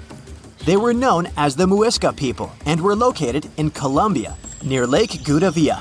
The Muisca people had a tradition of painting their leader, aka the Zipa, from head to toe in gold. In a ceremonial gesture, the Zipa would swim into the river, spreading gold dust all over the lake. For the Muisca, this was their way of acknowledging and thanking the higher powers of the universe they believed in. When European explorers heard and witnessed this practice, they were amazed. For them, gold was used solely for commercial purposes as their main currency for trade. This made them think that the Muisca people must have stacks and stacks of gold hidden somewhere in the jungle for them to use it so abundantly. Well, that's how the legend of El Dorado was born. What was once the practice of El Hombre Dorado traveled on word of mouth until it became El Dorado, a fictional city that was most likely to hide piles of gold. The hunt for this city led Europeans to spend large amounts of money to scour the Amazon forest. Unfortunately, all of their expeditions came back empty-handed. That is, if they ever came back at all.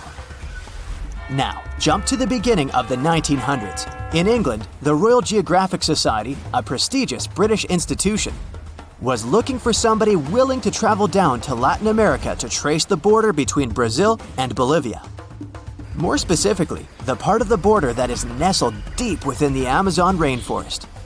One Sir Percy Fawcett was a Latin American aficionado, and he gladly volunteered to do the job. Oh, it's important to note that the Amazon forest is virtually the size of the continental USA. It sprawls across 8 countries, including Brazil, Peru, and Bolivia.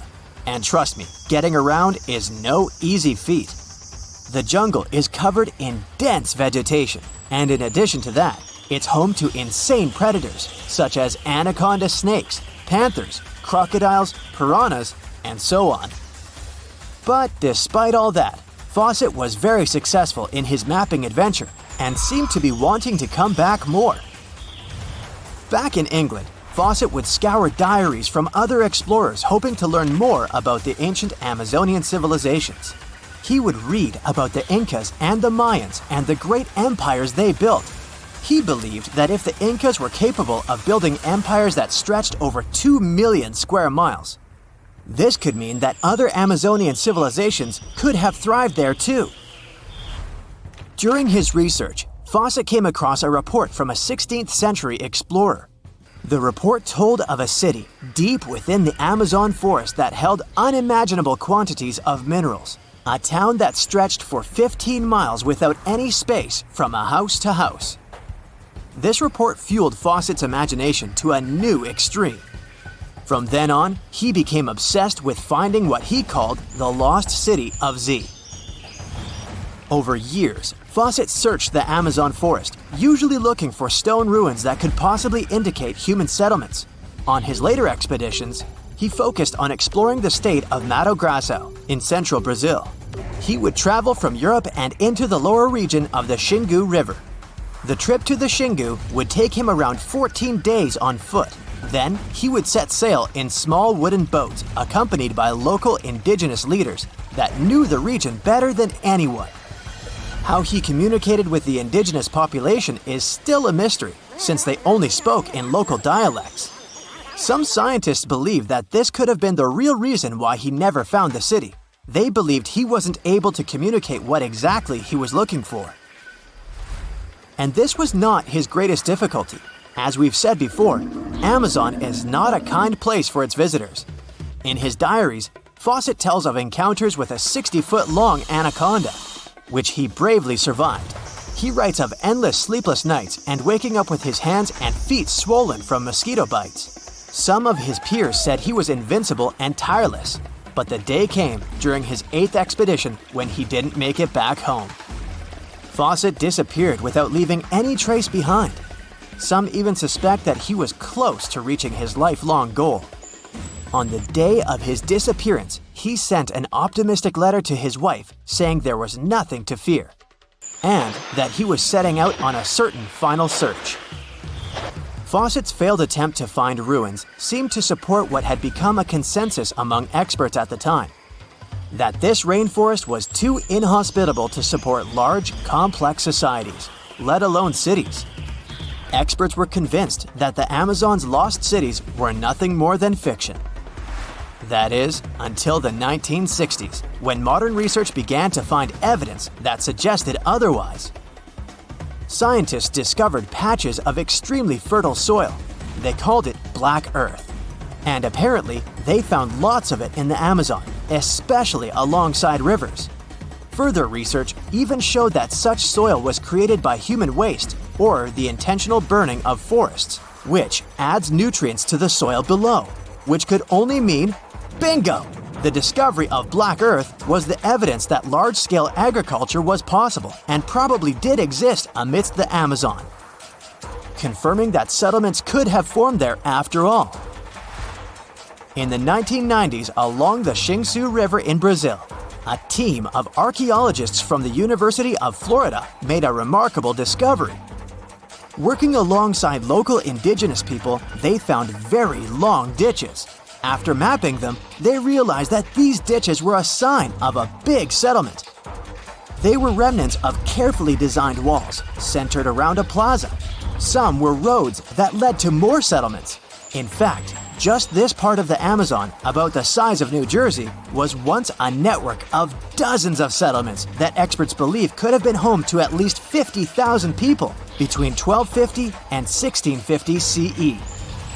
Other discoveries were possible thanks to LiDAR imaging, a type of technology that allows researchers to take satellite pictures of the forest's ground without having to step inside of it. A network of trenches in Acre, Brazil, dates back to 200 to 1200 CE. These suggest settlements that could have supported 60,000 people. Other images from near the Xingu River suggest cities that could have housed about 50 million people. These were the lost cities of the Amazon. Believe it or not, these images suggest that Fawcett was very close to a major discovery. He was looking for the ruins in the right place, but he was looking for the wrong thing. Unlike cities such as Cusco, which used stone as their primary material, Amazonian settlements used wood and earth to build their cities. These materials are highly deteriorating and probably decomposed over time. Finding them required a bit more technology than what Fawcett had available at his time. When you hear the word mummy, you might get a chill down your spine. That's because most of us associate this word with those creepy characters we've seen in some scary movies. But in reality, mummies have helped us understand a lot about ancient civilizations, their rulers, and about how people used to deal with losing their loved ones. The people most famous worldwide for their mummies are the ancient Egyptians. They believed that some sort of existence after passing away was possible, if certain conditions were met. That's why they insisted on preserving the human body through the process of mummification and placing the mummy in a furnished tomb, kind of like giving it a fully functioning apartment of its own. Why did they believe in this? Well, because they were deeply connected to their natural environment for the most part. They saw the natural cycles around them, like how the sun rose every day, followed by the moon, or how new life was always sprouting from plants, even after they had wilted away. They also believed that the powerful spirit Osiris, who represented the cycle of passing away and resurrection, played a role in this process. To prepare for the afterlife, the ancient Egyptians followed certain rituals, like mummification, which involved using materials like honey, resins, and incense to preserve the body. There's no other mummy more popular than that of King Tut. He was a young pharaoh who ruled over 3,000 years ago in Egypt. The problem with discovering ancient royal tombs is that most of such burial sites were previously robbed. People knew ancient rulers had been left with many valuable belongings, so those locations became vulnerable to thieves. When King Tut's tomb was opened in 1922, people were excited because it had not been robbed, like many other previously discovered royal tombs. That's how well hidden it was. Inside, his mummy was encapsulated in a total of 3 coffins, including one made of gold. The objects found in his tomb showed us what ancient Egypt was like, and studying his mummy also helped us learn about the culture and practices popular at the time when he passed away. We also learned about his family by looking at his DNA. Scientists were able to discover that he had had a disease called malaria and a problem with his foot that might have made it hard for him to walk. Ramses II was another pharaoh in Egypt who ruled for 68 years, which was quite a lot back in the day. He was known for his expansion campaigns and building projects. Many objects from his time as a ruler still exist today, including a large statue of him. Ramses II was about 6 feet tall and lived to be about 90 years old. After looking at his mummy, scientists concluded that he may have had a medical condition that affected his spine. Now, remember those thieves I mentioned before? They are probably the reason why Ramses II ended up in a plain coffin in a secret collection of royal mummies at Deir al-Bahari, which was rediscovered in 1881. Thankfully, archaeologists were able to identify him because his journeys had been recorded on his wrappings. The process was really tedious too. In fact, in ancient Egypt, the mummification process could take a staggering 70 days to complete. A special person would say a very specific speech while delicately handling the body and drying it out using a type of salt called natron. They also used linen and resin to make the body look more lifelike and to wrap it in cloth. The tomb was equally as important for ancient Egyptians. The walls of King Tut's tomb, for example, were adorned with intricate artwork that depicted his journey to the afterlife, from his burial procession to his passage through the underworld. The ancient Egyptians believed that everyone made this journey after passing away, and they filled their tombs with items and paintings to help the person in their spiritual travels. Additionally, the walls of the tomb were decorated with spells from a special book, which contained a collection of poems that the Egyptians believed would help people reach the afterlife. And speaking of how important this journey was, people also placed food in these ancient tombs. In King Tut's tomb, archaeologists discovered 36 jars of vintage beverages and 8 baskets of fruit, which were believed to be left there to help him in his journey to the afterlife. The Egyptians believed that traveling to the afterlife took a really long time, so they left a lot of supplies, such as food and water, to sustain their loved ones. Pharaohs also generally had numerous luxurious garments and beautiful jewelry in their tombs to ensure that they would have a fashionable journey. These items included various types of linen clothing, such as tunics, scarves, gloves, and headdresses, as well as a lot of gold jewelry with precious stones, like bracelets, buckles, pendants, necklaces, rings, and even precious depictions of insects for protection. Some were also deposited with fans made from ivory and ostrich feathers to keep them cool in the afterlife. Some ancient rulers were even placed in their forever apartments along with boats. For example, Pharaoh Khufu built the Great Pyramid at Giza as his tomb, and a large ship was found inside. King Tut, however, was buried with multiple boat paddles, but no actual boat. Instead, he had 3 chariots and numerous walking sticks made of precious materials, perhaps indicating he'd rather travel to the beyond by land, not by water. Amongst the most interesting objects found near ancient mummies are bottles of oils and perfumes. If rulers were supposed to be fashionable, why not smell nice too, right? Also, some of them had some ancient kinds of board games, most of them made out of precious materials like gold or ivory. One of those games was called Senet. It was very popular amongst the ancient Egyptians and very similar to modern-day chess. The ancient Egyptians may have the most famous mummies out there, but they weren't the first to invent the procedure. In fact, it all started in South America with an ancient civilization named the Chinchorro. As far as we know today, these people were the first to mummify their loved ones that had passed away. They did it somewhere around 2,000 years before the Egyptians started their own rituals. Sure, we can tell a lot about ancient rulers by studying these mummies, but until recently, we had no idea what they really looked like during their lifetime. Not so long ago, though, some very special mummy paintings were found by archaeologists studying ancient Egyptian objects.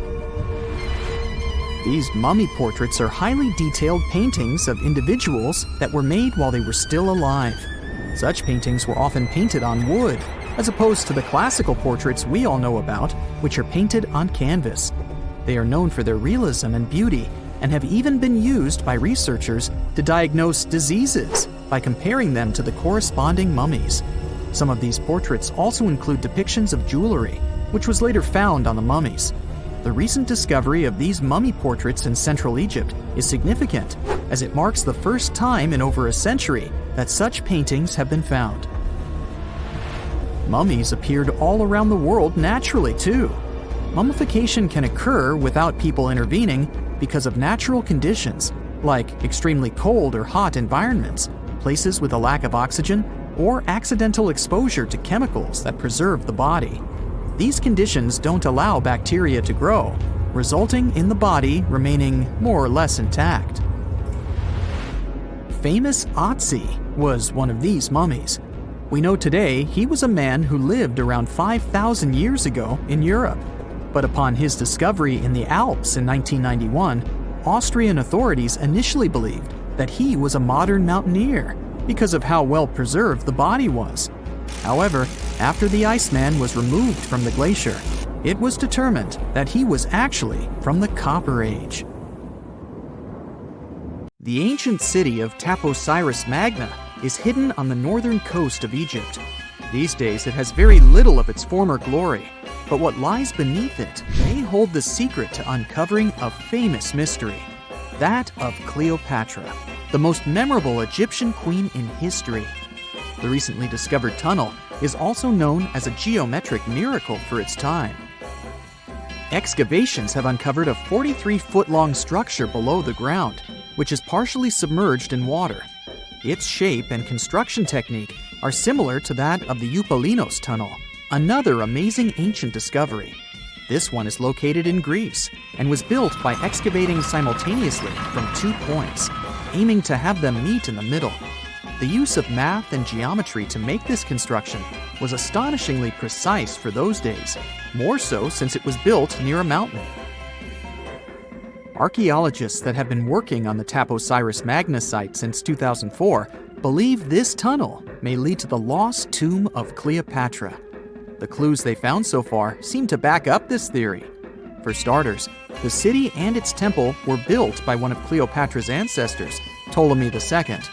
All the architecture seems to indicate it was dedicated to the ancient spirit Osiris and his queen Isis.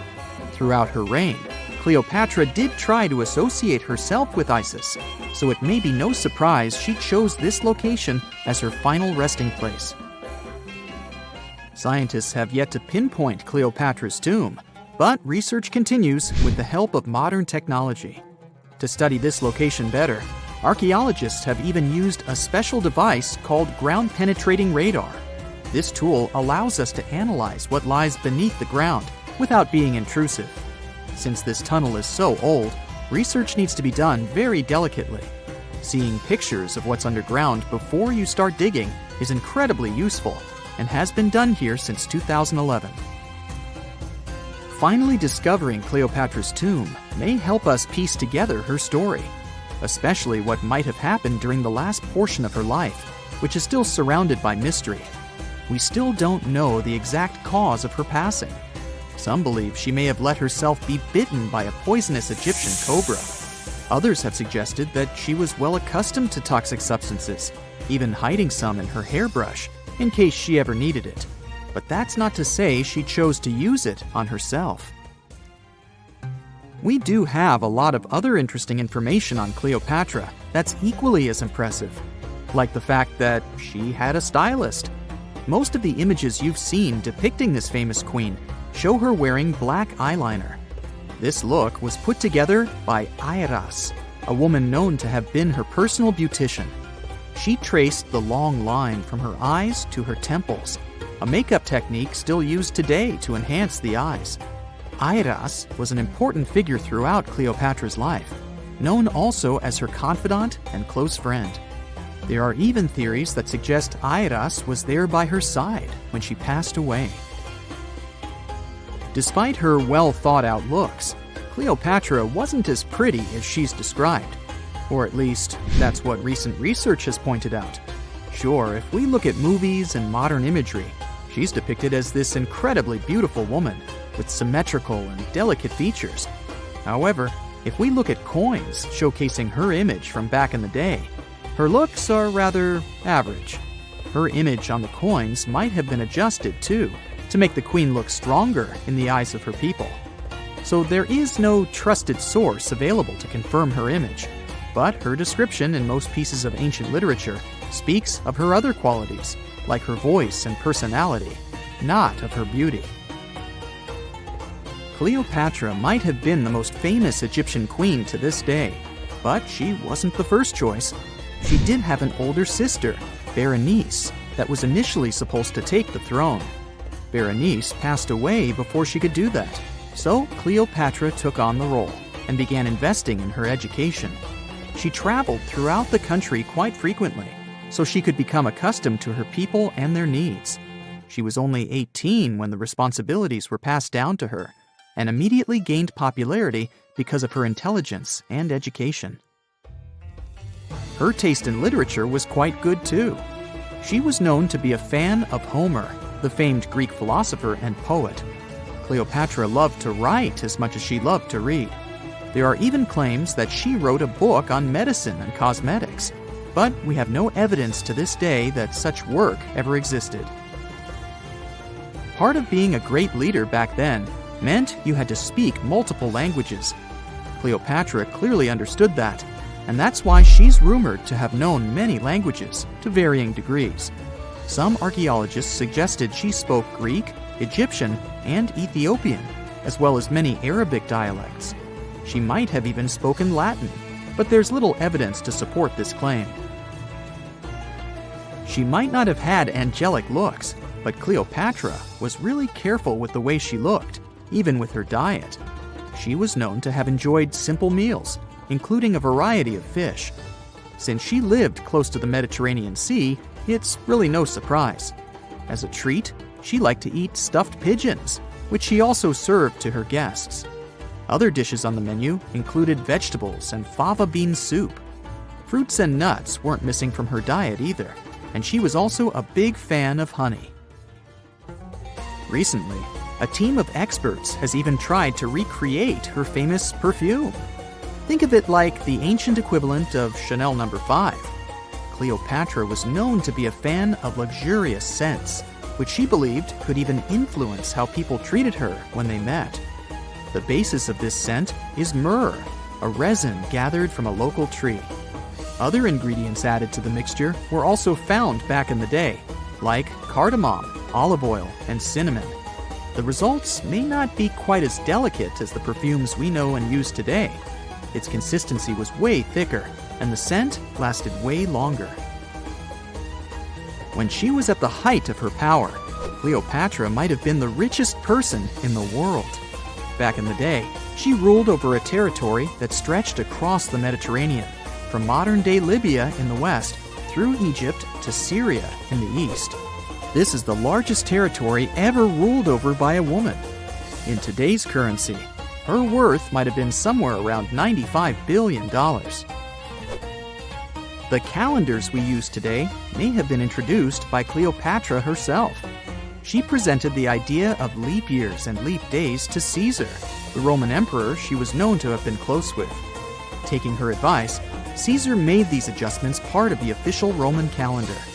The ancient Egyptians already knew the year was longer than precisely 365 days.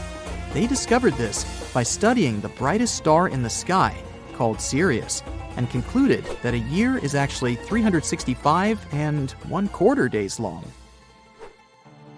It was Elizabeth Taylor that famously introduced Cleopatra to pop culture when she played her in the 1963 film bearing the same name.